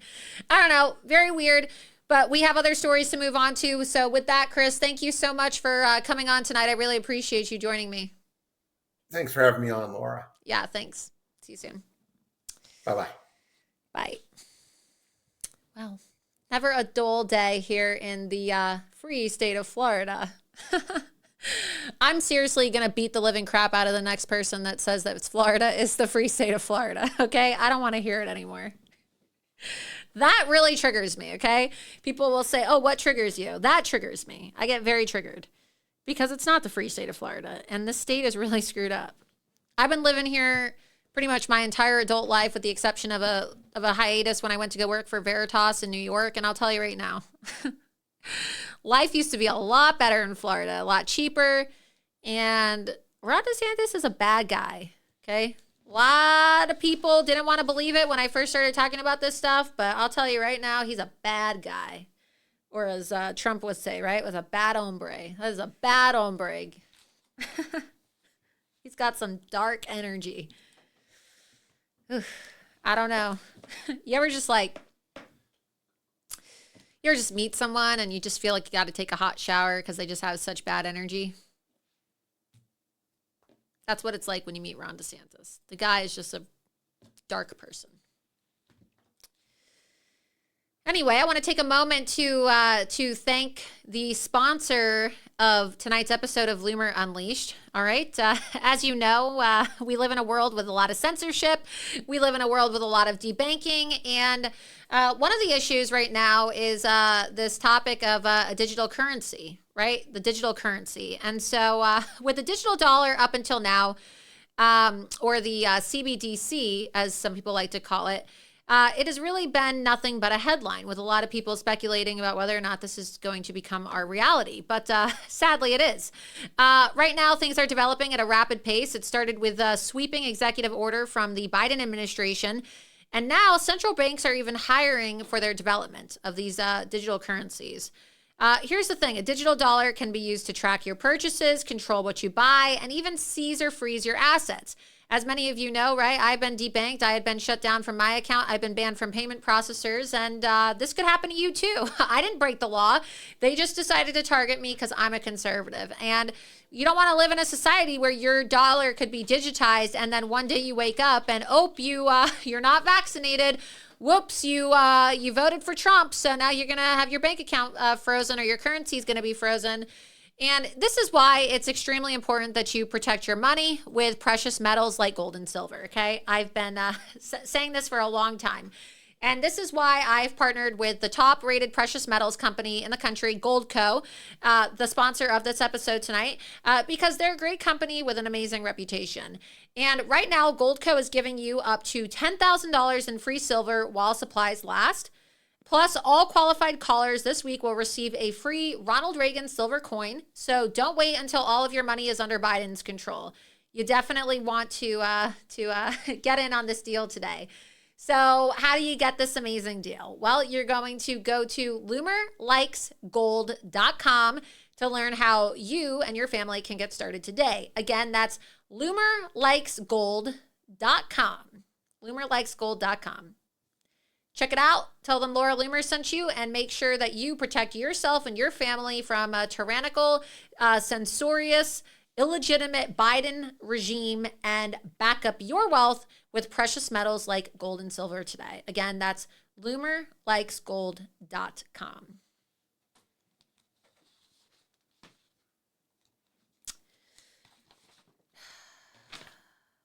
Let's see.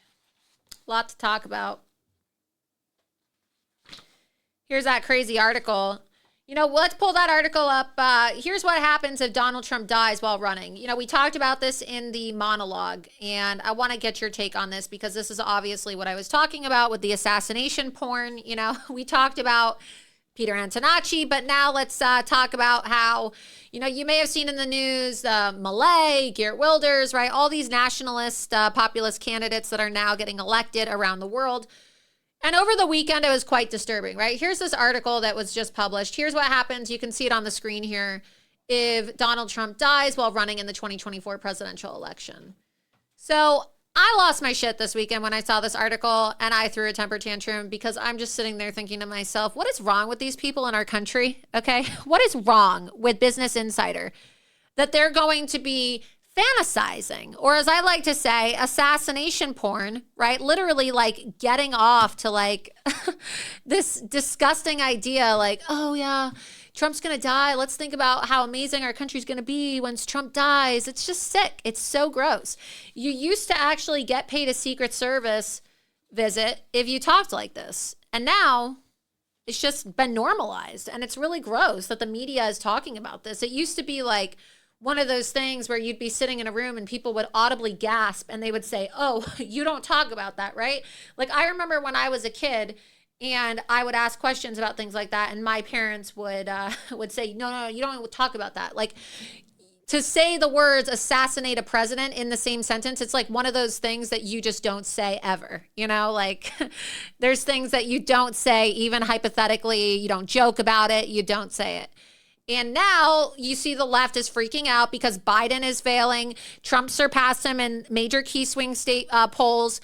You see that now the Democrats in their messaging are coming out and saying that Biden is too sick and Biden is, going to die. But they don't actually want to say Biden's going to die, even though a lot of people think that Biden is on his way out and that he's going to have some kind of medical emergency or accident in the next couple months. Because let's be honest, the State of the Union is coming up in February, I believe. I don't know the exact date, but it's February of 2024. And what are they going to do? Are they really going to put Joe Biden in a presidential election year in front of the nation during the State of the Union? There's no way in hell. There's no way. I mean, we'll take bets. I guess we could take bets on this, but there's no way. There's just no way they're going to let Biden, who can't even speak properly and looks like he shits his pants every single time he gives a speech, okay, and like runs to the bathroom. There's no way they're actually going to let this guy talk to the nation, is there?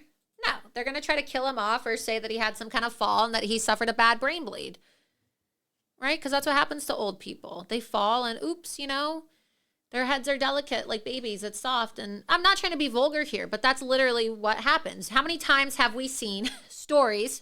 Look at Roger Ailes, the former, the founder of Fox News. That's how he died. He was an older man and apparently he fell. We'll pull up the thing right here too. People can see he died at his home in Palm Beach County because he fell and he hit his head. You can pull that down. It's probably paywalled. But if you go and you type in Roger Ailes, falls.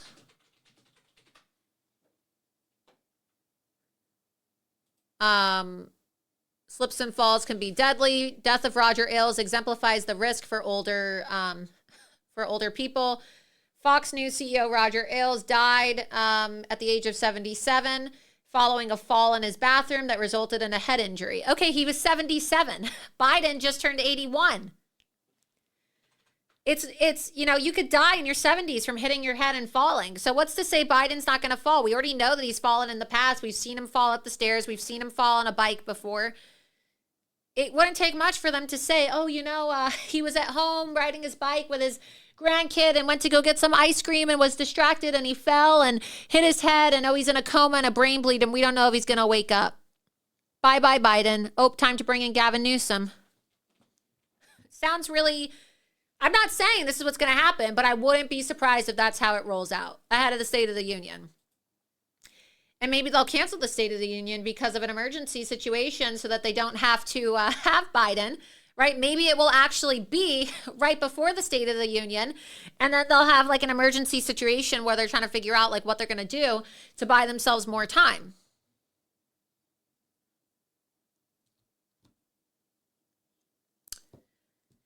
Someone said you can die in your teens or 20s from falling and hitting your head. Yeah, that's true. You can. You can.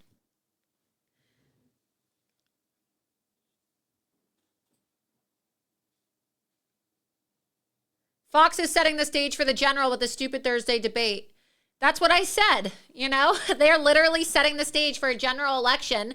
Even if they know Ron DeSantis isn't going to be the nominee, they're using him as a useful idiot, okay? A pawn so that they can finally interject Gavin.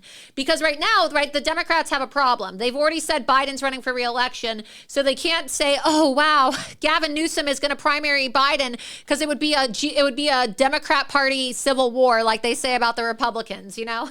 And we do have a civil war in the GOP. It's MAGA versus all these Republican rhinos that are basically Democrats, okay? And so they don't want to have the optics of a civil war in the Democrat Party. So what do? Oh, let's have Gavin be super complimentary of him and go to fundraisers with him to get to know everybody. He was just with Xi Jinping in California at that conference that we showed you last week, right? He was just there, and he's everywhere. Why did they send Gavin Newsom to the second GOP debate in California in Simi Valley? Why? Because they're going to run him. That's why Michelle and the Clintons and Biden were all meeting together on Air Force One on the way to Rosalind Carter's funeral. It's very predictable what's going on here. So they need an excuse to talk about Gavin in a presidential term because first they're like, oh, well, you know, Gavin's the governor of California. Why are we talking about Joe Biden? Obviously, Joe Biden's going to run for re-election. Well, then you're going to see they're going to say, oh, look, Ron DeSantis got his ass kicked by Gavin Newsom. And, oh, isn't Gavin just so great? Isn't Gavin just so handsome? Isn't Gavin just such a great communicator? Wow, he's so quick, and look at how eloquently he speaks. And oh my God, look at Gavin Newsom and the way that he's able to not stumble his words, and he's not embarrassing like Joe Biden. And oh, he's so young, and he's younger than Trump. It allows them to switch the narrative to Trump is too old, right? Because Gavin is younger. Even though Trump is very sharp, they can then make Trump the old man. Whereas right now, Trump looks like a 25-year-old next to Joe Biden who's crapping his pants and can't even finish a sentence, okay? So we already know that this is coming because there's an article here. By the way, breaking news, we launched today the Loomer Report. And so, I was talking about how awful the Drudge Report was a couple episodes ago. And I said, we need to have an alternative, an America First alternative. So as of today, I officially launched my own news aggregation site. I've been working on it privately behind the scenes for a while now, but I'm really excited to announce it for all of you today. It's called Loomer Report, loomerreport.com. And every day you can go to the Loomer Report and get your news. Every day it's going to be updated with articles, kind of like how Drudge Report was, but you're not going to get a really nasty anti-Trump banner when you first click on Loomer Report. So we have a headline. You can see the tagline is Loomer Report, real news for truth seekers. Great. Scroll down and you're able to see, like, we have all the articles under trending news, and you can see different articles. It's not just my articles either. It's articles from all different types of news sources. You can sign up if you want to donate to support the Loomer Report. That's me and Trump. That's a great photo that we just took together recently. So I love it. Loomer on Rumble, Loomer on X. Featured articles. We also have the U.S. newspapers and the U.K. newspapers as well, in case you are interested in seeing headlines from around the world. You can scroll down. Very easy to use. We're also going to be conducting polls, and we invite you to participate in these polls. So who do you support more for president in 2024 is today's daily poll. Donald Trump, Ron DeSantis, Vivek Ramaswamy. So be sure that you go and you take the poll. And you can sign up to get my news alerts as well and get special deals. And then at the bottom, it's a news aggregation site, so not all the articles are mine. But if you specifically want to find my reports, you can scroll down and you can see Loomer Reports. You see? Loomer Reports. Scroll up on the site. No, scroll down, sorry. And then also, too, we're going to be updating all of President Trump's events so that you can use the Loomer Report as a go-to site to get information on Trump events. And so at the very bottom of the page, you'll see, if you scroll down more, scroll down to the very bottom of the page on Loomer Report, scroll down. Scroll down to Loomer Report. And you will see at the very bottom, there's a section that says Trump events. See that? Trump events. So if you're ever wondering, you know, where's President Trump going to be? Where can I go to one of his rallies? You'll see 45th President of the United States, Donald Trump, to deliver event in the Iowa Commit to Caucus event in Cedar Rapids, Iowa. So you can see that every single day that's going to be freshly updated. It's actually updated on the hour, and you're able to get all types of news. So again, that is loomerreport.com. I'm really excited.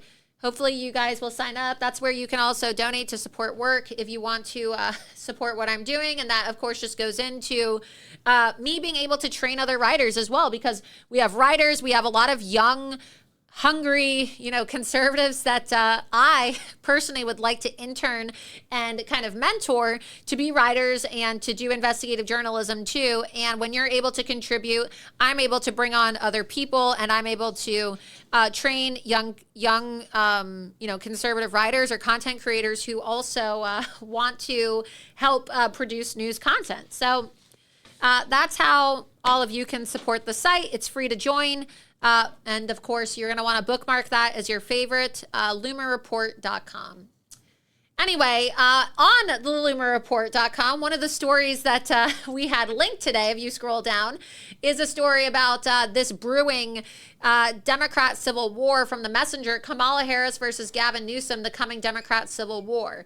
So you're going to get a lot of political news that maybe you're not going to see on the mainstream media here, which is why the Loomer Report is going to be such a vital tool for you for seeking out news. Like I said, Loomer Report, real news for truth seekers. Okay, that's the tagline, because we are truth seekers, right? We're truth seekers. That's why we're not really trusting the mainstream media anymore. And this is providing you sources from all over, and you're going to be able to read all types of news on all types of topics. So I would encourage all of you to do that. Kamala Harris versus Gavin Newsom, the coming Democrat civil war. The Democratic Party is united for now. Fear and loathing of Donald Trump keeps the various Democratic factions in a precarious peace. But labor versus environment, Jewish vote versus Muslim vote, and center left versus hardcore progressivism cannot remain at bay forever. The fiercest battle may well be the looming civil war between Vice President, I love that word, looming, between Vice President Kamala Harris and California Governor Gavin Newsom for the party leadership once President Biden leaves the stage, and it won't be pretty. So they're already saying once he leaves the stage, not if he leaves the stage. They've kind of already decided, well, you know, it's time to go bye-bye, Biden, and you're either going to do what we say. Notice all of a sudden today, Hunter Biden said, today it was announced that he's willing to finally testify. So he doesn't want to testify before Congress, and now all of a sudden he wants to testify. So first it's going to be like, okay, we're not gonna protect your family anymore from the Republicans and the DOJ. You're gonna get the hell out of the way, and you're gonna step aside. And if you don't step aside, well, maybe we'll just off you, right? I'm not speaking for myself. I don't want to get visited by the Secret Service. I'm just saying this is how the government works, right? Where if you don't do what they want, they come after you. Look at Eric Adams, right? He was their go-to guy for doing everything they wanted in New York City, the black mayor of New York City. And then he speaks out against Joe Biden and says, you need to stop sending illegal aliens to New York City. We need to deport these people. And then what does he do? He goes down to the border and legitimizes Republican claims that, oh, wow, there really is an invasion. And wow, this really is a crime issue. And wow, the Democrats are in power and they're to blame here, right? Well, now they're coming after him, and they're sending the FBI after his fundraiser and investigating him for fraud. So am I saying that he's not guilty of fraud? Who knows? A lot of these politicians are guilty of things, but it is really interesting how all of a sudden, right, this guy's like totally protected, and then all of a sudden he speaks out against Biden and the Democrats and completely confirms in one of the largest, bluest cities in America that, oh yeah, by the way, Biden has created a immigration crisis. So you can see the FBI seizes Eric Adams' phones, and FBI seizes mayor's devices amid campaign probes. So look, the Democrats protect their own, all right? But that's what happens, right? That's what happens when you get off the plantation. That's what they do. But, you go back to that article like I was talking about before, this article. Here's what happens if Donald Trump dies while running in the 2024 presidential election. It should be about Biden dying since they're clearly trying to push him out, as I just showed you. But no, they want to fantasize about Trump. They want to fantasize. It's assassination porn. Former President Donald Trump is far and away the Republican frontrunner heading into the 2024 election. Okay, so already admitting it, starting out the article, admitting his position of superiority. He is 77 years old, and he will be 78 in June. How come they're not doing this for Joe Biden? Joe Biden, the illegal, illegitimate occupant and Alzheimer's patient in the White House, is polling at 30% nationally with one of the lowest favorability ratings among U.S. presidents since Jimmy Carter. That's how it should start out. Thank God Jimmy Carter is going to be able to go to the grave knowing that he wasn't actually the worst president in United States history. Joe Biden is 81 years old, and he will be 82 by the time the next election rolls around. No, that's how the article really should start out, right? But instead, they're just living in delusion because, is 78 all of a sudden older than 81? I don't know. These people are sick. If Trump dies while seeking re-election, a few different things could happen. Depending on when he dies and how close it is to election day. I mean, this is sick. It's like they're trying to write a script here. There's no national deadline to file to run for president of the United States. Instead, filing deadlines vary depending on the state and party. Just in case you were thinking of trying to, assassinate Donald Trump. It's sick. There are currently 8 declared candidates, including Trump, on the GOP side. If Trump were to die before January 1st, 2024, there would likely be other Republicans who would jump into the race. So if you're not a deranged leftist and you have presidential aspirations and you would like to pull the trigger and kill President Trump, you could have your shot, just like Ron DeSantis, of getting to the White House. I mean, this is really sick, okay? And I'm narrating it in this voice because it reads like an ad. It's like a solicitation, okay? Assassin wanted. It's really effed up, all right? It's sick. It continues. It doesn't even make me feel right reading this, but I just have to play this for you because this literally is what Business Insider published, okay? Many states' filing deadlines have already passed, however, meaning that the state election officials would need to adjust them and allow new candidates to enter the race. So basically saying, hey guys, it's not too late if somebody wants to go assassinate him. It's not too late. They'll just change the rules. It's really sick what they're doing here. They're like planting seeds into people's minds. If Trump died during the primary season, which ends in mid-June, in case you were trying to plot an assassination, some states may postpone their scheduled primaries. This is sick. This is really sick. There's some precedent for this. At the height of the COVID-19 pandemic, more than a dozen states postponed their primaries or expanded vote by mail. Oh, it happened before, you guys. It could happen again if somebody wants to go do it, right? That's what they're basically saying. I mean, they might as well just put a solicitation out that says, help wanted, assassin wanted, It's just sick what they're doing. I can't believe that the Secret Service hasn't visited this stupid ass reporter. If Trump died after the last primary contest, but before the Republican National Convention, the other GOP presidential candidates would have to make a case to every state delegation at the convention for, why they should be the party's nominee. Well, good thing Ron DeSantis' staff are so delusional. Is this why Ron DeSantis is staying in the race and he's polling at 8%? Is this what they're going to do now after Ron DeSantis has failed to actually be a real candidate? They're going to assassinate Trump? Is this what they're trying to do? Because this is really sick. It seems like very methodical. It seems like they've really thought this out a lot, right? They've really thought about what they're going to do if Trump dies. If Trump secured the GOP nomination but died between the convention and election day, the RNC would convene to select another presidential candidate. It's sick. It is so sick. I cannot believe that this is a real article. And then that's it. That's it. That's the end of the article. It's almost like they're trying to plant the seeds into somebody's head and create the playbook. And now what are they saying? Top donors increasingly believe Nikki Haley can topple Trump. So right as Business Insider now publishes this article about how to kill Trump if you want to kill Trump, it could be done, right? That's literally pretty much what their article should have been titled. Hey guys, do you want to assassinate Trump? Let us teach you how to assassinate Trump. That's what the article should have been called. Now it's like, oh, top donors, after we told you how to assassinate Donald Trump and get away with it and still have an election, let's tell you about Nikki Haley. The same day that the article is published about how to kill Trump, the same day that they write their assassination porn article about how to kill Trump, they're doing an article about Nikki Haley trying to topple Trump. You know what they use the word topple for when you're in a dictatorship or you have a coup? Oh, we have to send the CIA in to assassinate in a color revolution way this dictator. We're going to topple this regime. We're going to insert our own person. We're going to topple this empire. We're going to topple this dictator. We're going to topple this person, right?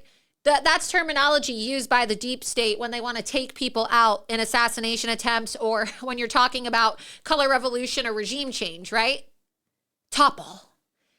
Let's teach you how to assassinate Trump, and Nikki Haley's going to topple Trump. I don't know. I just think this is really sick. And we know that the Central Intelligence Agency has relationships with the media. We already know that the FBI and all these intelligence agencies have relationships. It's why they call them the Mockingbird media. They literally work with the law enforcement agencies and the government to push out propaganda. They get grants to do it. Hey guys, let us teach you how to assassinate Donald Trump. By the way, Nikki Haley is going to topple Trump. Oh, and by the way, Nikki Haley is now the top GOP alternative. So if Trump were to be assassinated and die between the convention and election day, the RNC would convene to select another presidential candidate. These people are literally so desperate. They're now trying to plot the assassination of Donald Trump. They are so upset that Donald Trump has now succeeded in rising in the polls that they're literally trying to assassinate him. And they would totally kill him. We're going to play a clip for you too, because Tucker Carlson actually interviewed Trump a couple weeks ago. And he actually asked him about this because when Tucker Carlson got fired from Fox News, he then started his own show on X. It's Tucker on X. And he asked Trump in his interview, do you worry that you're going to be assassinated? Take a listen. Are you worried that they're going to try and kill you? Why wouldn't they try and kill you, honestly? They're savage animals. They are people that are sick, really sick. Play it again. Are you worried that they're going to try and kill you? Why wouldn't they try and kill you, honestly? They're savage animals. They are people that are sick, really sick. It is sick. Tucker Carlson, rather, also had another interview with, I believe, Adam Carolla. Will play this clip as well. And he discussed the same thing about much of what I said tonight in my monologue about how, what are they going to do now that they see that there's a global push, right, from people that have traditionally been subjected to leftist rule, leftist occupation, now voting right wing. Argentina, the Netherlands, where like people who are called far-right fringe candidates are now getting elected in overwhelming majorities. I mean, we saw what they did in Ecuador a few months ago. They literally assassinated the populist candidate. They assassinated Shinzo Abe in Japan. And now what would they do? Would they really get so desperate that they would kill Donald Trump? Would they try to put a bullet in his head because he's rising in the polls and he's going to beat Joe Biden, and even Democrats are now mentioning it? Take a listen to what Tucker Carlson said. What do you think the future holds? Is it? I don't know. I mean, are they going to let Trump be president? Of course. I mean, look, if, they protested him, they called him names.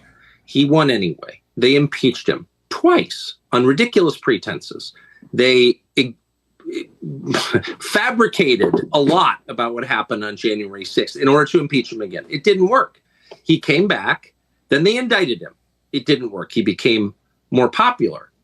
Then they indicted him 3 more times, and every single time his popularity rose. So if you begin with criticism, then you go to protest, then you go to impeachment, now you go to indictment, and none of them work, what's next? I mean, graph it out, man. We're speeding toward assassination, obviously, and no one will say that, but I don't know how you can reach that conclusion. You know what I mean? Like, they have decided, permanent Washington, both parties have decided that there's something about Trump that's so threatening to them, they just can't have him. I mean, they're putting him on trial in March of next year in the J6 case, which basically consists of trying to send him to prison for the rest of his life for complaining about the last election. That's literally what it is. Again, if this were happening in Moldova, the State Department would issue an all-hands-on-deck order to let the world know this is not a legitimate government. And yet, our government is doing it. It's like it's hard to overstate how bad this is. And I don't know where it's going, but there's a collision that's clearly imminent. And by the way, the president is senile in a way that's impossible to deny. Biden's not running the government, so like, I don't know. I've never been this worried about anything as I am about where this is going. I'm worried too. I actually agree with Tucker Carlson, honestly. I really do. I mean, there's no stopping Trump. I said today when I woke up, I'm like, oh, is Trump in trial again today? Is there a court hearing again? Because, it's like when you wake up and you're like, this country's so effed up. Like, what's going on? Who's in court today? And it's just like, I don't even give a shit, right? Like, I care, obviously, because I'm trying to expose these bad actors that are persecuting Trump, but I don't give a shit anymore. Like, yeah, he's in court. Okay, cool. The country's burning and Trump's the only one that we care about. So if you want to have your little pretend show of power in a courtroom, great. Okay, people don't care. Like, nobody even wants to watch the news coverage of it anymore. No one cares. Like, people are more concerned about paying for their food and the crime in their cities, right? So I said that it's pretty embarrassing for the deep state that they've arrested Trump, they've indicted him, they've attacked him, they've accused him of rape, they've accused him of every crime in the book, I mean, Trump could literally find the cure for HIV, AIDS, and cancer, and they would still try to find a way to indict the guy, okay? I mean, nothing that this guy does is ever enough. And I just woke up this morning and I was just thinking to myself, nobody gives a shit. Like, literally nobody cares anymore. So what are they going to do? They're getting so desperate. They're going to try to kill him. I really honestly think they're going to try to kill him. Because nobody cares about these trials. Orange man bad doesn't work anymore. Nobody cares, okay? We have a degenerate pedophile in the White House whose son is a crackhead, okay? And they sold our country out to the Chinese. Nobody cares about your little orange man bad theory anymore. Nobody cares. Nobody cares. Never gonna stop MAGA unless they try to kill Trump at the end of the day. Someone said, if Trump is assassinated, patriots better hit Washington and start the Civil War, killing commies who infiltrated our government offices and agencies, and everyone knows who they are. Well, as I said in my monologue, okay, like, if they try to assassinate Trump, January 6th is going to be what it should have been. And my producer just typed, I have a screen in front of me in the control room here with a computer so that I could talk to my producer, and my producer just typed disavow in really big. They're like screaming in my earpiece, disavow, Laura, disavow, disavow. All right, in Minecraft. All right, in Minecraft. In Minecraft. In Minecraft. In Minecraft, you guys. Wink, wink. No, I'm just kidding. I'm not calling for anybody to be killed. I'm not. Look, all I'm saying is that if the deep state really was to try to kill Donald Trump, you're right. People would riot. Like, you would actually have riots in the streets of America. Obviously, I don't want that. But I'm not going to sit back and be like, oh no, there's riots in the streets of America. How sad. Like, no, if they literally try to assassinate Trump, or they try to jail Trump, or kill Trump in some way, yeah, there's going to be hell to pay in this country. And I'm not saying that I'm going to be doing anything. I'm not saying that I'm inciting violence. I'm just saying the reality of the situation is that we're reaching a boiling point in this country and around the world right now. You saw what happened in Dublin. You saw what happened in other parts of the world where people are being stabbed now. People are sick and tired. It's reaching a boiling point. There's been so much tension and so much political animosity. Okay, so if they really try to do that, I think it really would cause a civil war in this country. I really do. Someone said real men will come out if they kill Trump. It's all out war. They would. I mean, people said, oh, Americans don't protest. Look, they let people forcefully vaccinate their kids. They didn't do anything when they were masking their kids. No, if somebody tries to kill Trump, we're going to have a total war in the streets of America. There will be a war, and I'll even put on some fatigues because I will always fight for Trump. Anyway, FJB, Loomer for president. I don't know. I don't really know if I want to be president. I'd much rather be press secretary. Wouldn't that be fun? No, it really would be an uprising. And again, I'm sure Media Matters is going to clip this clip and they're going to say, oh, Laura Loomer says if Trump gets assassinated, January 6th will be what it should have been and could have been. Yeah, I'm just telling you what's going to happen in this country if you guys try to screw around with Trump and try to, incite violence against Trump, because we already know it's coming. I've said it. Tucker said it. Trump said it. We already know what their next move is going to be, especially when these stupid ass trials fail. Laura, could you please post your new news link? Having issues finding this. It's loomerreport.com. Also, I see that we're going to have some callers tonight as well. You want to call into the show? You can call 772-634-3560. The number on the screen at the bottom there, 772-634-3560.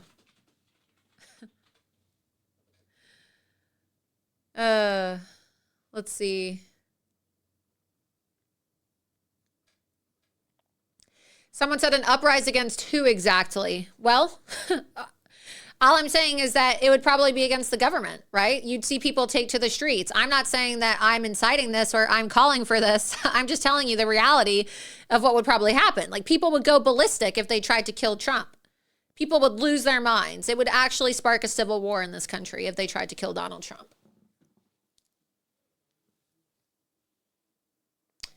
Someone said, we think you're great, Loomer. Keep up the great work. Thank you so much. Very nice. You'd be an amazing press secretary. Someone said, all I know is these people are sick people, and they want to see people suffering, and that makes me sick to my stomach. Someone said, fuck around, find out, don't mess with Trump. Yeah, like, I was trying to keep it, family friendly tonight, but yeah, that's exactly what I was going to say. Like, if they try to kill Trump, they're going to really FAFO, like, for real. I'm going to sound like a Zoomer. They're going to FAFO, and they're going to find out FR, no cap for all the Zoomers out there. Someone said they are sick enough to do it. We need a God moment like Elon and so many things God needs to help. Someone said, Peckerwood, thank you for the $1 super chat, said America has a Republican problem. If Trump is not the nominee in 2024, have the Republicans done enough to secure your vote for another candidate? Yep, agree, thank you. Did Engoron ever call you back? No, I never really heard back from Engoron. He's not on the show, but maybe he'll come. But today, you know what happened? Today, Donald Trump actually reposted the video of me calling of Judge Engoron. So if you were watching Loomer Unleashed when we called the judge, when we called the leftist judge, who, of course, is super crooked. Let's actually pull up Trump's True Social page right now, because Donald Trump had a Loomer love fest today. I loved it. I love Trump, and I love when Trump posts about me on his page, but he literally posted 7 of my posts in a row today, and one of them was the video of me calling Judge Engoron. So it was a Loomer love fest. We're going to show you right now because all of you are watching the show, and it's really exciting because Trump watches Loomer Unleashed, you guys. He's a fan. Trump is a total fan of Loomer Unleashed. Truthsocial.com/Trump. Yeah, go to Trump's page. Go to truthsocial.com/real Donald Trump.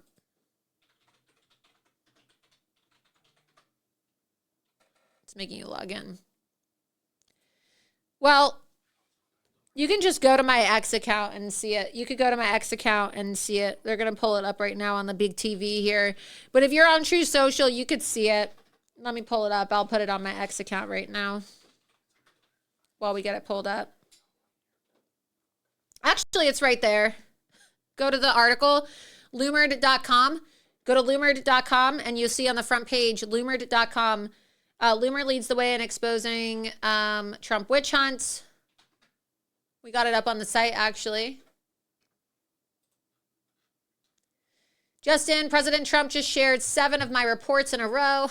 You can see right there the screenshots. See real Donald Trump. He shared it. How leftist judge Goron is making Trump's NYC civil fraud trial a family affair. That was today. 7 in a row. I mean, that's a new record, you guys. That's a lot. I love it. Donald Trump. So exciting. And of course, you know, Loomer Unleashed is becoming a very influential show, you guys, okay? Because it was live during my interview with Congressman George Santos, in which the wife of the judge was clearly watching my show, and she was attacking me in real time because she was watching my interview with George Santos. And so, really, this story broke on Loomer Unleashed, and my show is only about 2 months old. I mean, we're on episode 12, okay? We do 2 episodes a week, and so, you know, it's a very new show. And the fact that Trump is already a viewer of Loomer Unleashed and that he's already shared clips from Loomer Unleashed, and I mean, just the amazing guests that we've been able to have on. I'm trying to get Trump on Loomer Unleashed as well. And so I'm in touch with Trump's team. We already had Jason Miller on, President Trump's senior advisor, and I have inquired about having Trump on for an interview. Press 1 in the chat if you would like to see a Trump interview. But I actually put in a request to see if President Trump will come on for an exclusive interview with me on Loomer Unleashed, which would be really exciting because you guys could submit your chat questions. So press 1 if you would love to see President Trump come on Loomer Unleashed for a live interview. I think that would be so cool. What do you guys think?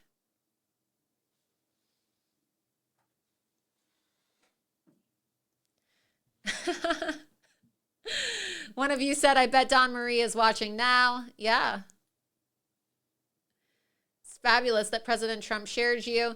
Yeah, look, you guys, he loves it. I think he loves the show. I mean, he reads my site clearly because he shares my articles all the time. So be sure that you guys are reading loomered.com. You can support my work on loomered.com. But you can also sign up for the Loomer Report, and that's where you can see all the articles, and all the links to Loomer Unleashed are going to be there as well. And so if you want to see all my articles and show episodes and see all this content, go to loomerreport.com, and that's a news aggregation site. Loomered.com is my site for my articles, but Loomer Report is going to be the aggregation site. So 2 different sites, 2 different purposes, right? Loomered is all exclusive Loomer content, whereas Loomer Report is news aggregation and some exclusive Loomer content and pro-Trump updates, like if you scroll down at the bottom, his True Social posts, and also the polls and Trump events. So very exciting, very good source of information for you guys. Hopefully President Trump will become a fan of the Loomer Report as well. But as I said, Loomer Report is new. It just launched today. So happy first birthday to Loomer Report. It's exciting. All right, we're going to now transition over to a quick commercial break. We're going to then head over to phone calls. So be sure that you text the phone first, and the producer will call you back for a live call-in. 772-634-3560. But while we're waiting for callers to call in, and I'm going to take your calls live on my show, I want to thank the second sponsor of Loomer Unleashed this week. And that, of course, is Tax Network USA. All right. Recently, the October 15th tax deadline just passed, and I know that many of you might be feeling the pressure. I know that I did. You know, I definitely admit that I sometimes procrastinate when it comes to my taxes. I'm never late on my taxes, but I did get the extension this year for October. So if you're like me and, you know, you're sorting through the complexities of expense tracking and you're busy like me and you just don't really have time and you're trying to figure out your estimated payments and all those deductions, just know that causing failure to file and failure to pay can make you get penalties to pile up on your tax debt. I don't have any penalties because I file my taxes on time, but I understand that a lot of people, you know, life happens and sometimes you get penalties. And sometimes, you know, you don't have the money and that's just life, you know. Unfortunately, things happen. But no need to worry because the team at Tax Network USA has a track record of success, having reduced tax debts for numerous clients totaling over $1 billion. Whether you're looking at a $10,000 tax debt or a $1 million challenge, they can help you with a settlement. And even if you haven't filed your taxes in 1 or 5 years or a whole decade, they're equipped to secure the best settlement for you. The expert attorneys at Tax Network USA and the tax professionals can help you resolve all tax cases no matter how it started. No questions asked. But now, as these powerful tax debt relief programs are expected to change, you're going to want to act now. And you can do so by going to taxnetworkusa.com/Loomer. Again, that's taxnetworkusa.com/Loomer. You can see their website here, very easy to use. You're going to want to let them know that Laura Loomer sent you. So again, that is taxnetworkusa.com/Loomer. Okay? So thank you to Tax Network USA for sponsoring my free speech show, Loomer Unleashed, on the free speech platform Rumble. With that, we are now going to take your live calls, everybody, the moment you've been waiting for all night long. If you have any comments or thoughts about the dead man that was found outside of Ron DeSantis' office in the Capitol, or you want to talk about the assassination porn of President Donald Trump, I want to hear what you have to think. Do you think that Peter Antonacci was murdered? Do you think that Ron DeSantis is trying to cover up a murder? Do you think they're going to try to kill Donald Trump? I want to hear from you. Call 772-634-3560. Our first caller on the line is... goes by Polar Bear Smack from Massachusetts. Polar Bear Smack. Can you hear me? Yes, I can hear you, Laura. How are you? Polar Bear, can you hear me? Yes. Can you hear me? Uh-oh, here we go. Where's that? Uh-oh. Can you hear me, Laura? Laura?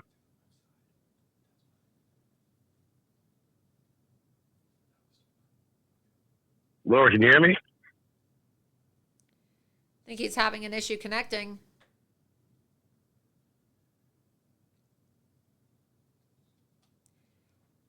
Oh, maybe it disconnected.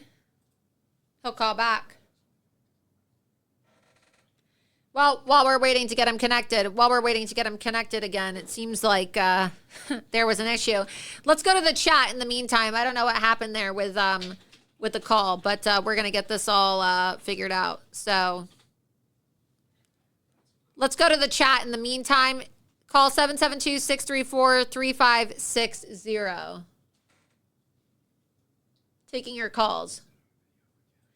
You all can hear him. I cannot hear him for some reason, so we're gonna wait for the production room to figure that out. In the meantime, I'm gonna take your questions. Let's put that article back up on the screen once we get him back on, because I want to know what he has to say about this assassination porn article. But let's go through the chat in the meantime. Let's see. I see all your comments, you guys. You're saying he's speaking and you hear him, but for some reason I can't hear him. I'm probably going to have to switch out my earpiece. Why don't we do this? I'm going to play an interview for you right now because this is one thing I was going to show tonight anyway. You know, one of the first things that I ever did upon going independent was I stormed the stage of that Shakespeare in the Park play. And I called it assassination porn. And what you're seeing right now is a renewal of the assassination porn from 2016 and 2017 after Trump got elected. So we're going to figure out this connection issue right now, but we're going to play this interview with you so that you can see this is when I was a blonde, right? You know, I'm a blonde naturally, but dyed my hair after going undercover so much. And I just decided that, you know, I don't know if I really agree with the phrase that blondes have more fun. I'm kind of having a lot of fun these days as a redhead, you know? I had a lot of fun with my jet black hair too. A lot of fun. Got into a lot of trouble with my jet black hair. And I'm getting into a lot of trouble with my red hair now too. So you'll get to see this throwback video of me as a blonde when I lived in New York, when I wasn't blacklisted on Fox News, during my interview with Sean Hannity back in the day when I had short blonde hair. And you can see that now the left is still trying to revamp their same assassination porn fantasies. So go ahead and watch this interview. Welcome back to Hannity. So despite the vicious left-wing assassination attempt on Republican members of Congress last week, well, New York's Shakespeare in the Park continued their production of Julius Caesar, which depicts the killing of a Trump look-alike every single night. Now, the show did close last night as planned, but my next guest felt she had to do something about the depiction of violence against our president. So during Friday evening's performance, Laura Loomer stormed the stage, interrupting the performance, denouncing the depiction of violence against the right. And following the interruption, Loomer was in fact arrested by the NYPD. She joins us now to explain why she did this. Laura, welcome to the program. Thanks for being with us. Thanks so much for having me, Sean. Listen, you knew if you did this, you're putting yourself at risk. You're probably going to be arrested. You were arrested. You are charged. You're going to have to appear in court. But you knew that, right? Yeah, I knew that that would be the consequence. Why was this then so important to you? This has been really important to me because the left has systematically and programmatically used free speech and artistic expression as a pretext to incite violence against the right and promote the assassination of President Donald Trump. And that's really problematic. You can see the consequence of this play and just the liberal mainstream media using political violence against the right this past week when Representative Steve Scalise was shot in an assassination attempt on House Republicans. This was, of course, carried out by a liberal who watched MSNBC, was a fan of the liberal mainstream media, and who knows, maybe he was influenced by Kathy Griffin and Julius Caesar. And by the way, this was nonviolent, and you know it's funny because the left has been preaching since Donald Trump got elected. Oh, the resistance. Oh, and Obama once said, get in their faces. And Biden once talked about taking Trump behind a schoolyard and kicking the crap out of him. Robert De Niro wanted to punch him in the face. So Jim Carrey wants to use a golf club on the president. Then we've got ISIS poses and everything else. And then you have, of course, the infamous Madonna. Listen to this. Yes, I am outraged. Yes, I have thought an awful lot about blowing up the White House. You know, and Laura, I was thinking about you. I mean, wait a minute. I thought the left liked peaceful protests, and in some cases, they don't even speak out against violent protests. And Rhino Republicans, they've been critical of you, and never Trumpers are critical of you. But this was nonviolent, you expressing that you're tired every night of the president or a president look-alike getting assassinated on stage. Why would they be so critical when they support it when liberals do it? And what if it was against certain historical religious figures? What do you think the reaction would be? Yeah, look, this is assassination porn, right? So the left is taking pleasure in watching an assassination attempt on President Trump. Shakespeare once said that violent delights lead to violent ends, right? And so when you're going to delight in the assassination of our president, it's going to have a violent end. And why are the Never-Trumpers supporting me? Well, what do the Never-Trumpers have in common with the liberals? They both are unhappy with President Trump being our president. They haven't accepted it. And the only way that would be resolved is if he was eradicated or taken out. So, of course, Never-Trumpers like Ben Shapiro are going to criticize me because I'm protecting the president's life. I'm protecting our Constitution. I'm using my constitutional right of free speech and protest to protest against the bastardization of Shakespeare, really, just an attempt to continue the normalization of political violence against the right. And it's absolutely absurd. In light of what happened last week, you took a very courageous political stand. It was nonviolent. You were making a very strong point. I applaud you for what you've done, and you did it knowing what the risks are, and good for you. Thanks for being with us. Thanks so much for having me. Yeah, so you could see, I mean, I was calling out the assassination attempts of President Trump from many years ago. I love all the comments. People are like, oh, I think Laura looks super hot as a blonde. Thank you. I normally like brunettes better, but you're hotter as a blonde.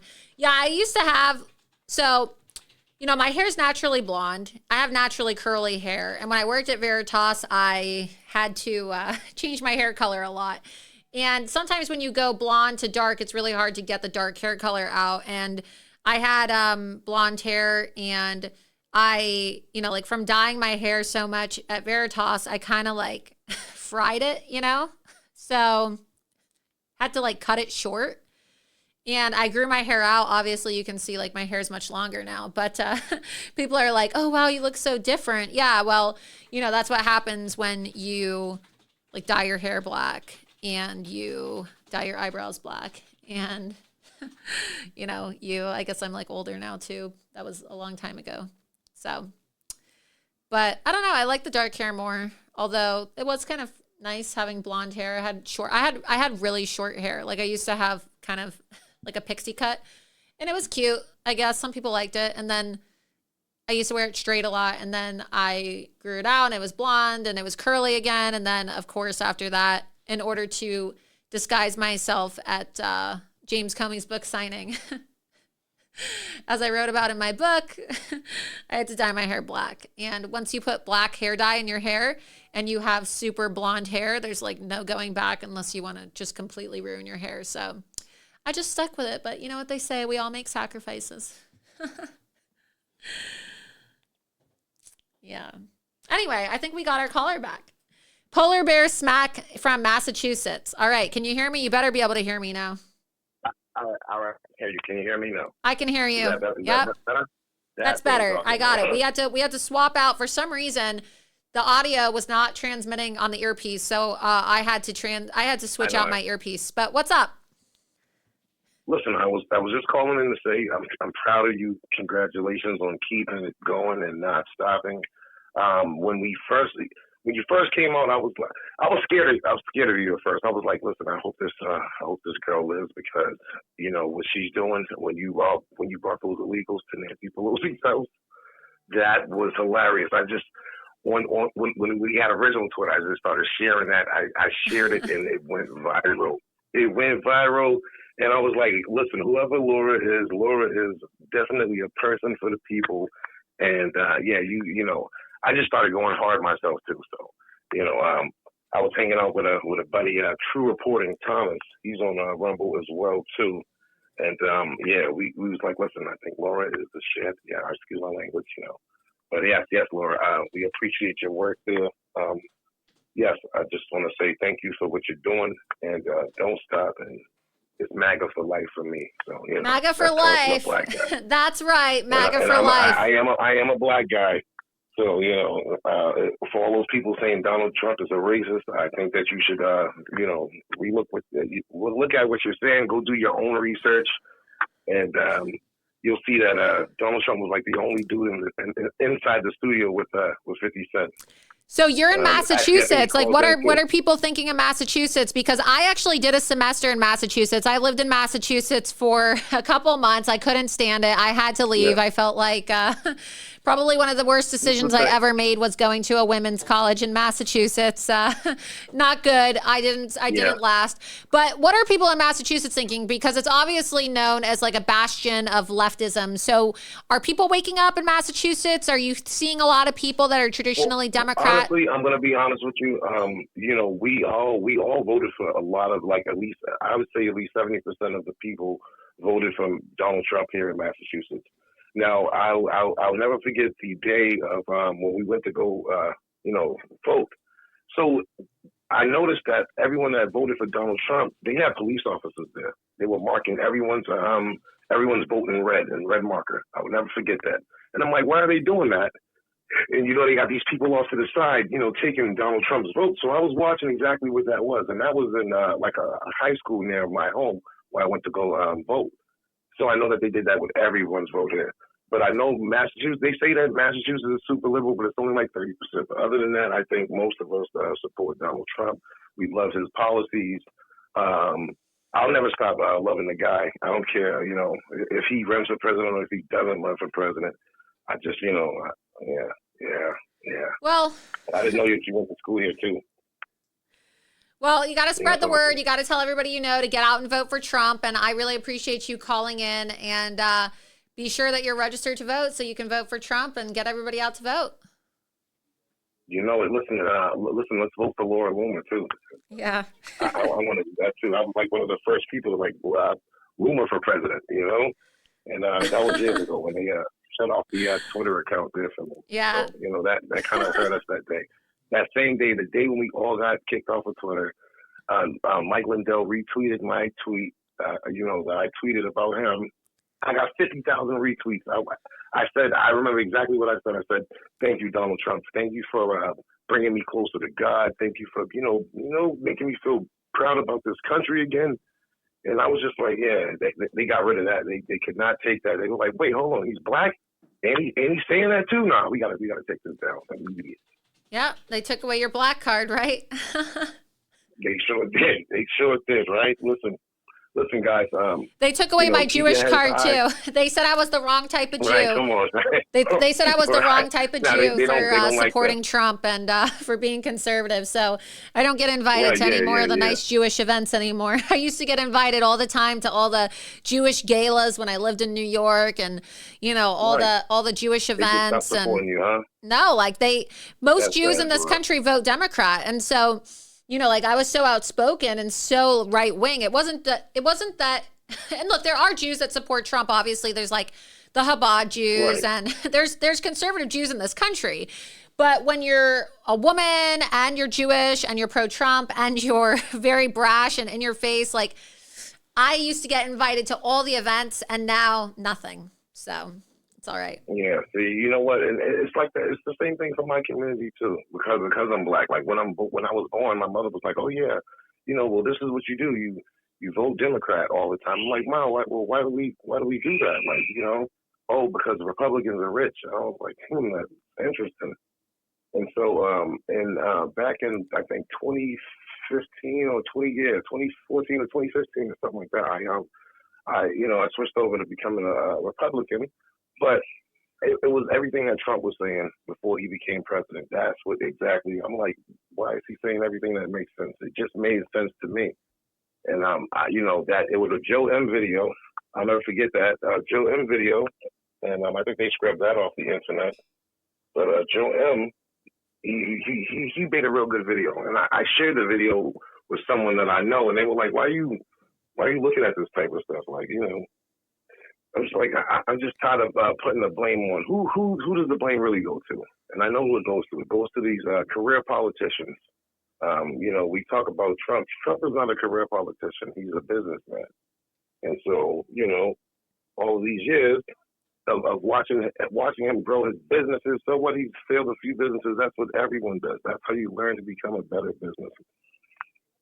I agree. So, I agree with you completely. Yeah. Well, listen, I really appreciate you calling in.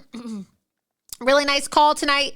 I'm really glad that you're enjoying the show and the content. Be sure that you're telling everybody about it too, so that other people can get all this information. And I really appreciate your support.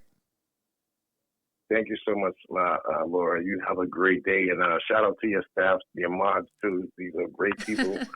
And listen, guys, keep holding on strong. Make sure you vote for Donald Trump in 2024, and let's make America great again. Absolutely. Thank you. I appreciate that. Welcome to your voicemail service. All right. Great caller. We're going to have some other callers too. We'll go to chat right now because we're waiting for another caller to get on the line.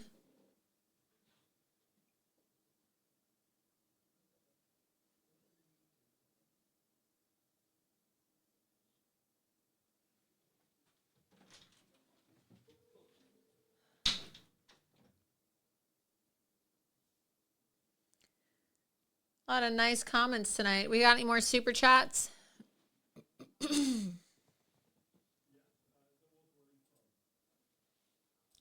Somebody said, I just made Loomer Report my homepage. Yeah, if you're watching, make Loomer Report your homepage on your site so that you can, get all your news from Loomer Report. It's going to be a great news aggregation site, just launched today.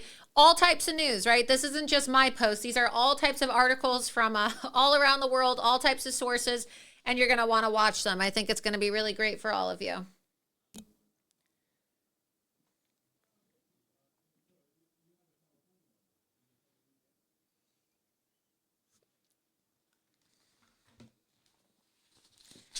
Also, I wanted to let you guys know while we're waiting for some more callers tonight, I am going to be traveling to Alabama for the 4th GOP presidential debate. And so I will be there on the ground as a Rumble creator, and I will be doing my show from the debate for the Alabama GOP primary debate. I know that Trump's not going to be there, but I'm going to be there reporting on the debate.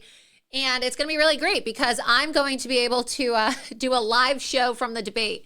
So be sure that you're following me because that week we're not going to do Loomer Unleashed on Tuesday because I'm going to be flying to Alabama on that Tuesday. And so the Wednesday, though, we're going to be live on Rumble's channel. And that is going to be right before the GOP presidential debate that's going to be at the University of Alabama. So stay tuned if you want to have some debate coverage next week. Well, it's going to be, next week, I suppose, because that's going to be December 6th. Then be sure that you're following me on Rumble and, stay tuned for that. And then, of course, this Thursday for Loomer Unleashed, we're going to be doing the live watch party on my channel for the debate between Gavin Newsom and Ron DeSantis. And who knows, maybe we'll come up with a game. I don't drink, so it's not going to be a drinking game. We're sober like President Trump, so you're never going to see me drinking. But maybe we'll come up with a game where, like if I predict something right, I get a new pair of high heels. Like Ron DeSantis, right? Or maybe, see, I have to be the winner every time, right? I have to win something every time because I'm always right. That's how it works, right? So, I don't know. I'm talking to my producer now. We should get some little puddings. So I would like you guys to get some puddings for Thursday's show. So let's go to Publix, okay? And we're going to have snack night. We're going to get little pudding cups. And instead of taking shots, because we're not going to drink in the studio, because we don't drink, we're going to eat pudding cups. So like Ron DeSantis, that's his favorite snack, right? And then the winner gets a grand prize of a new pair of heels. And then I win, because none of the men here are going to wear heels because they're not Ron DeSantis. Let's go to the chat and see if they think that that's fair. Do you guys think it's fair? Regardless of what happens, I get a new pair of heels and all the chocolate pudding in the world. I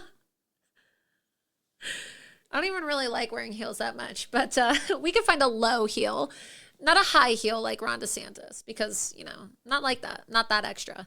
But, like a nice, modest heel that I could easily walk in and have a brisk walk if I need to chase somebody. The problem is I don't wear a lot of high-heeled shoes because you have to be able to chase somebody. You have to be able to chase somebody. And how are you going to chase somebody in high heels? Like, you got to run after politicians sometimes. You think I can run in heels? Can't run in heels.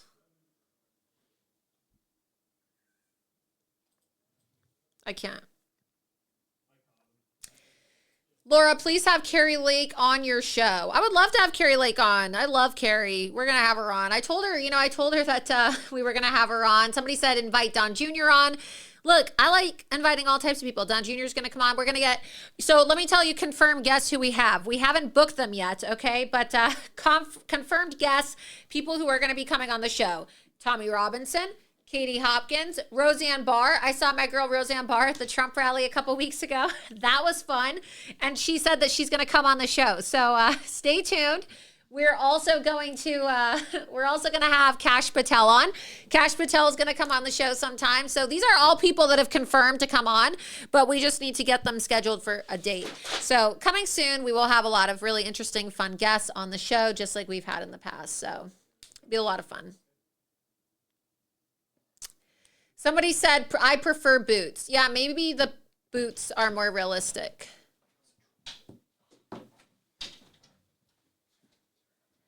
You got to be able to throw them at a politician like that Iraqi almost hit George Bush.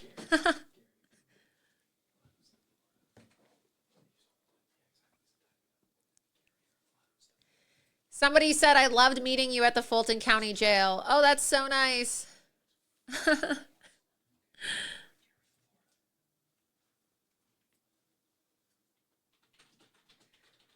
All right. We are going to get another caller on the line now. We have Gary from Florida. Gary, can you hear me?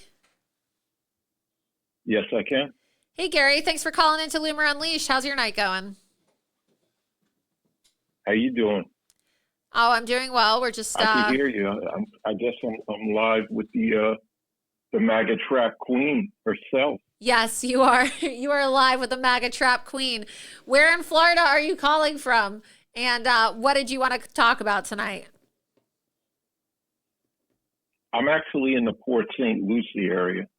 Oh, you're in the Port St. Lucie area. That's nice. Do you like it? Oh, yeah, I love it here. That's great. So you're watching the show tonight. What did you want to talk about? You have a question?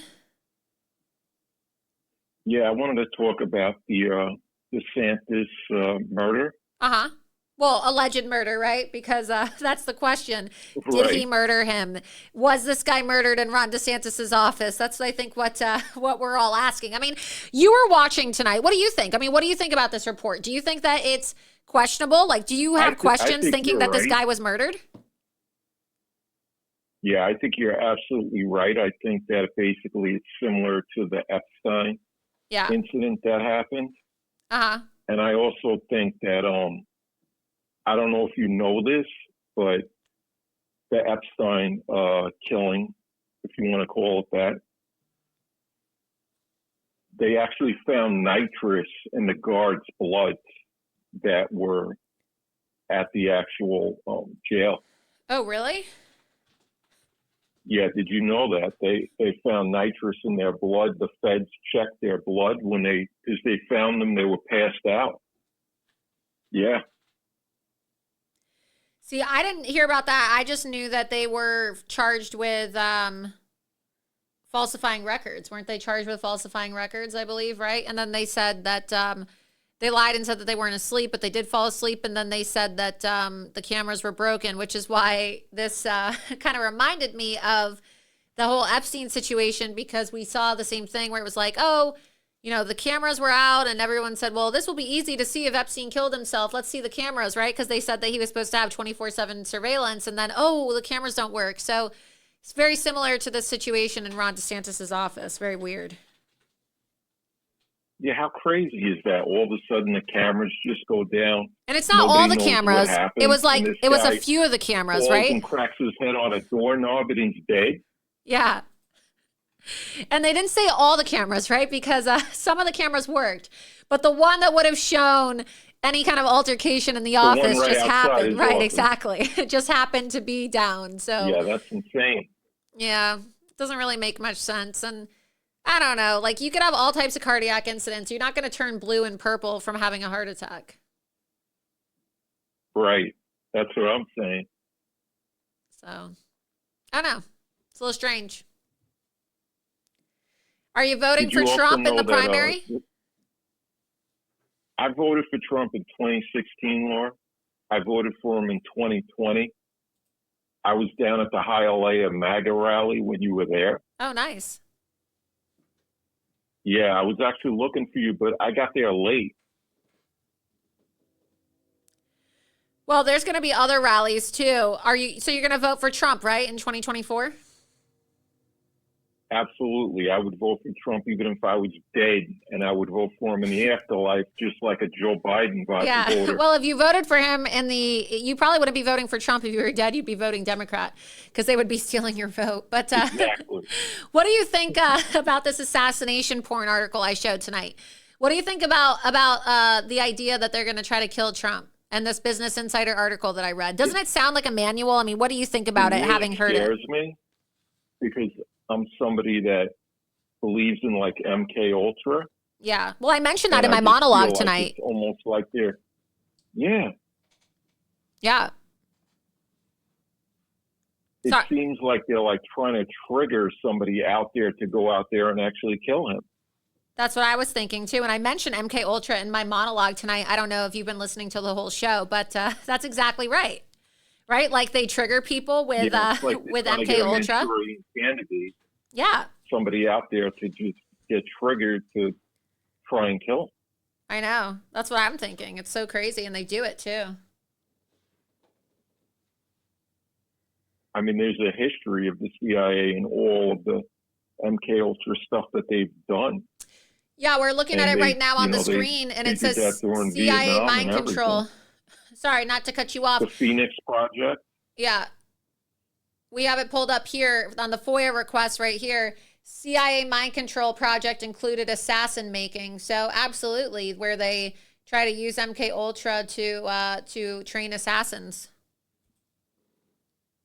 Pulled it up on the screen here.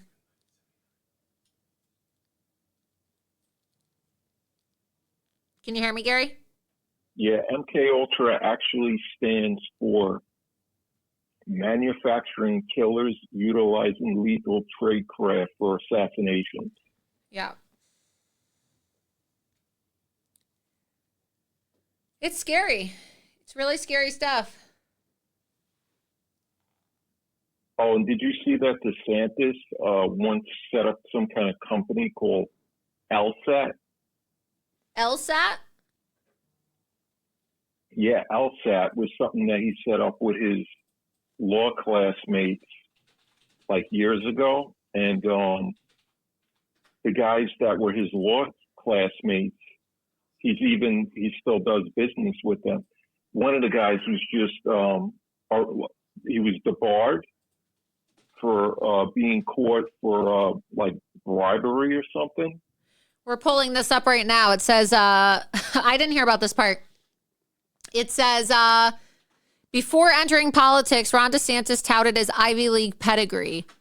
What does it say? It says, DeSantis put his Harvard pedigree at the center and co-founded LSAT Freedom. So let's see this. Florida Governor Ron DeSantis has, it says spent much of his political career. Let's see.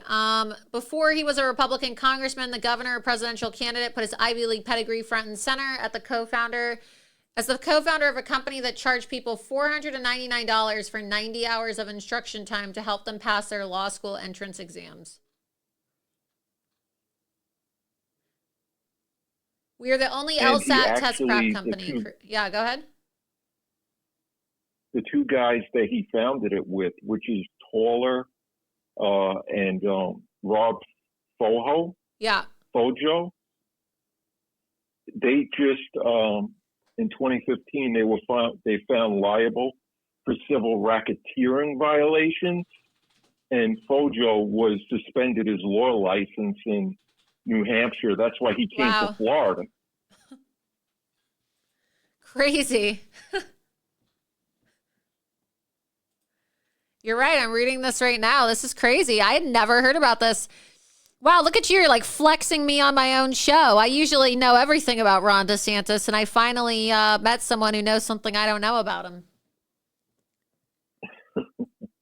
Wow. This is really crazy. Prepared. I'm with the MAGA queen here. Oh, my God. The receipt queen. The receipt queen. Yeah, I'm looking at this right now. Filed a petition in this court for attorney Robert M. Fojo. Wow. This is real. So it's really interesting how both of them got in trouble for civil racketeering. You said in 2015, but Ron DeSantis didn't. Did he separate from them when he ran for Congress, or what was the relationship before? Yeah. He got away from that and went into Congress. Wow. He also has a program that they have in Florida where they do like this predictive policing stuff, and it's almost like a memory report where they go after people with harassment and intimidation and profile people in the state of Florida with the police. Wow. Yeah, I'm reading all of this. This is really interesting stuff. I'm going to have to look into this more. And I tweeted it to Matt Gaetz, because Matt Gaetz was the only one that actually did anything about it and tried to stop it. Wow. It says, oh my God, Towler Smith, which bills itself on the website as handling high-stakes commercial litigation for plaintiffs and defendants, alleged that the store sold illegal sexual enhancement supplements and unfairly competed with legitimate sex pills made by the firm's then client, Outlaw Laboratories.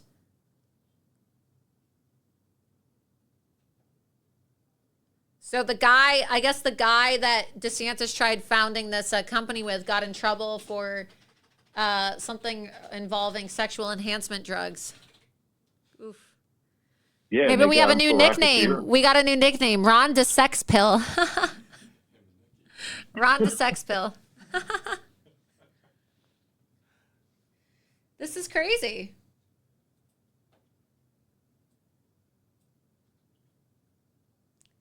Wow, this is really interesting stuff. We got it pulled up here on the screen. I'm looking at this right now. Yeah, I'm looking at it too. Wow. So you do a lot of research. You sound like you spend your time investigating. Are you just like a private citizen, or do you are you involved in politics too? No, but I'm involved with a lot of stuff. Like I'm in the property business, but I work with veterans, the military, everybody.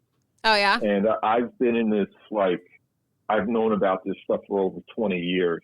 So wow. I mean, I started out, and I don't know if you know William Cooper, but I followed William Cooper for years, and I was in touch with him literally daily. Okay. And I put out like a video the other day that compiled some of his information about JFK Jr., because JFK Jr. was murdered.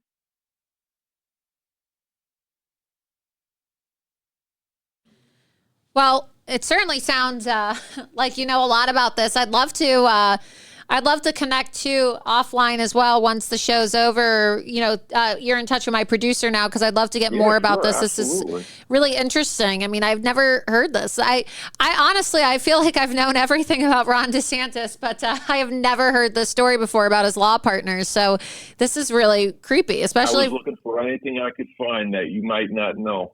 I had to impress you. Yeah, you had to impress me. I know, right? Well, I'm certainly impressed. Wow.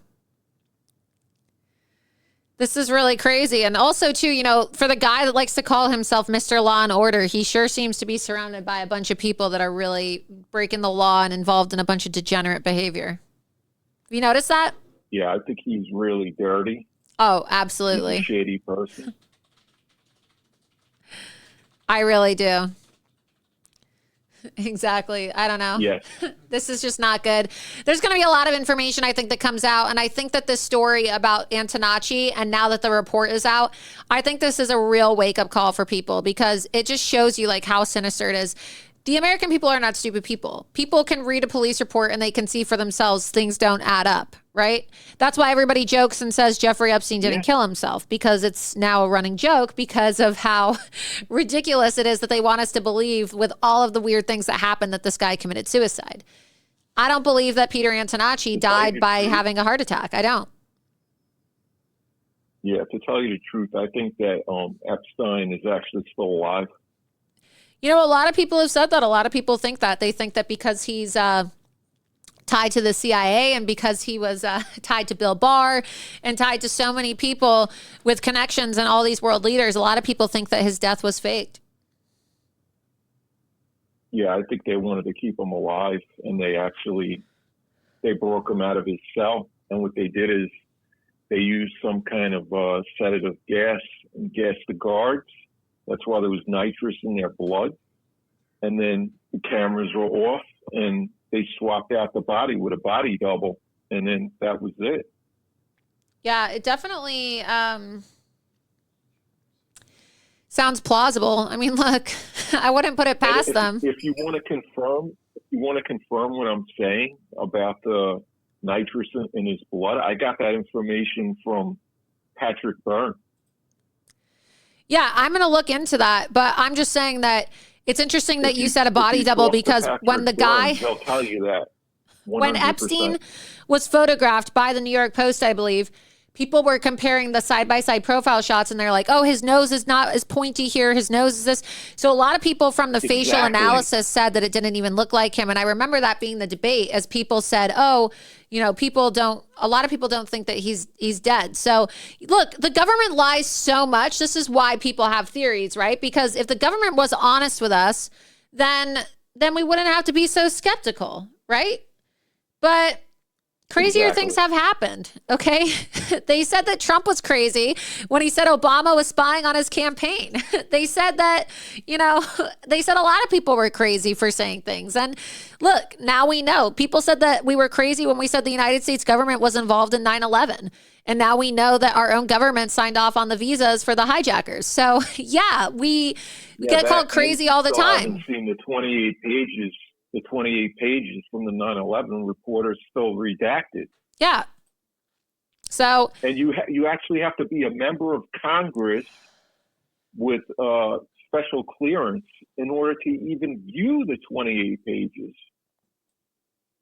Yeah, it's pretty wild. Well, listen, I really appreciate you calling in, and I really found this call to be quite interesting. And I'm going to look at this information, and I'm going to have my producer save the number as well so that we can be in touch with you, and they're going to text you as well, and we'll be in touch. So I really appreciate my Twitter? What'd you say? Can I shout out my Twitter? Yeah, what is your Twitter? I'll be sure to follow you. Oh, you already do. Oh, what's your Twitter? It's FLA Hustler. FLA Hustler. Hustler. Oh, I see you. Okay, I see it. Awesome. FLA Hustler. Hustler, revolutionary truth seeker, self-made and original member of the CAGI, the Citizens Agency for Joint Intelligence. Cool. Well, I just followed you, and people can follow you as well. You know, we really appreciate you, Laura, and everything that you do. I thank you. We know that you're fighting on the front lines, and you really sacrifice yourself every time for Trump. And it's Trump 2024, or it's nothing. I agree. Line, round and find out. And I'm out. That's how I feel. I don't even care about anybody else on the ballot. I know people say, oh, well, that's selfish, and you should care about other races. I don't care. Like, you know, everybody thinks they're so special. Everybody thinks that their election matters. I don't give a shit. Like, I tell people now, I don't care. I just posted a post the other day, and I said, I'm not endorsing anybody anymore because I don't care. If Trump doesn't get in, it doesn't matter. When Trump gets back in, maybe I'll start talking about endorsing people again. But I don't want to talk to anybody unless it's about getting Trump elected. That's how I feel personally. I feel like this country's over if Trump doesn't get back into office. Bottom line, 100%. Yep. Most important person in the world. And I mean it. He really is, because he could change the course of history for this country and the entire world. I think humanity depends on it. I really do. This whole country will fall apart if he does not get back in office. I mean, our country's already fallen apart, but yeah, it will be officially over. Like the American empire will officially end. Yeah, most empires last 250 years. America is 247 years old. So I 100% agree with you. Great. Are you there? Thank you so much, Laura. I want to give somebody else a chance to get in there. Yeah, thank you. I appreciate you calling. Appreciate it. Have a great night. You too. Take care. Thanks. You too. Bye. So that was a really great call. So yeah, that was really interesting. He sent a lot of really interesting information that I didn't know about that. I'm going to look into that. It's pretty crazy. Okay, Truthers for USA sent $20. Thank you so much. They said, much respect, Laura. P.S. I knew DeSantis was and is a rhino after checking his votes when he was a Florida representative. Absolutely. So the guy is deceptive, which is why I call him Ron Deceptive. But we've been live now for about 3 hours. So it's been a long show, and we got a lot of information for you on this next episode as well, coming Thursday. Just remember, that's the debate with Gavin Newsom and Ron DeSantis. And so if you want to watch it, you can watch my show as well, because we're going to be live streaming it and putting it up on the screen here for you guys to watch. And I'll be taking your chats, and I think we're going to make a little game out of it too. So I think that it will be a good show. And Again, we had a lot of stuff we didn't even get to tonight. I have some new articles about Nikki Haley, who's officially surpassed Ron DeSantis. And so you can check out those articles on loomer.com, also loomerreport.com. And again, I want to thank the sponsors of tonight's episode, Goldco and Tax Network USA. Be sure that you go to goldco.com/loomer and taxnetworkusa.com/loomer as well, so that you can speak to tax professionals and also back up your wealth with precious metals like gold and silver. And so with that, also be sure that you download the Rumble link and that you're following me on Rumble. Be sure to click the Get Loomered link at the bottom of my Rumble page so that you can link your account to Locals, which is where I also publish a lot of my my written content. You can see right now on the screen how this works. You just type in Laura Loomer in the search bar. Okay, you follow me and you can see, click Get Loomered. And then you can click support, okay? Community members, support me on Locals, click support, and it will take you to my account if you click support, and you'll be able to make a one-time donation or sign up for a monthly donation as well. So click support, right? Subscribe, give once, give annually $7 a month or $70 per year. That's how you can support my investigative journalism. And we're going to be bringing on writers.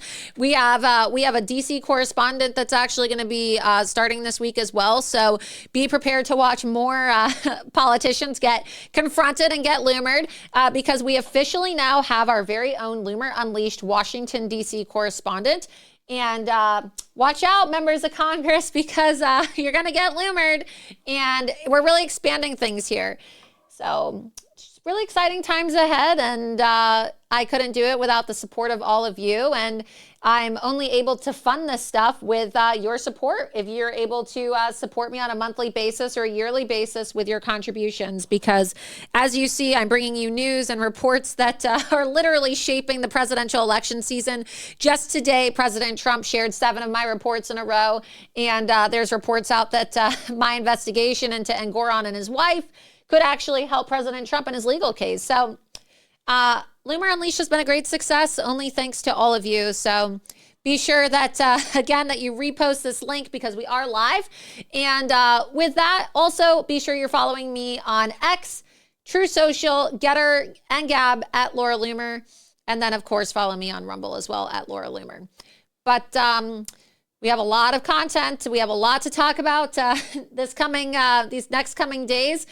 You can follow me on loomer.com and the Loomer Report to get access to all my written content in between the days that I don't do a show.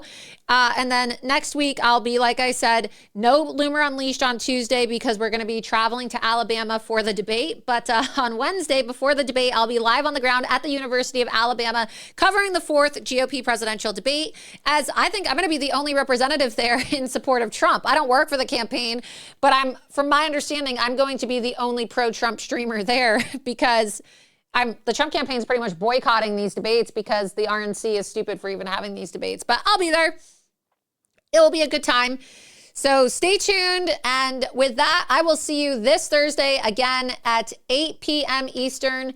And if you're going to watch the Gavin Newsom debate with Ron DeSantis, watch it with me. Watch it with me live on Loomer Unleashed. So I will see you again at 8 p.m. Eastern this Thursday for another episode of Loomer Unleashed. But with that, have a great night, and I'll see you all soon.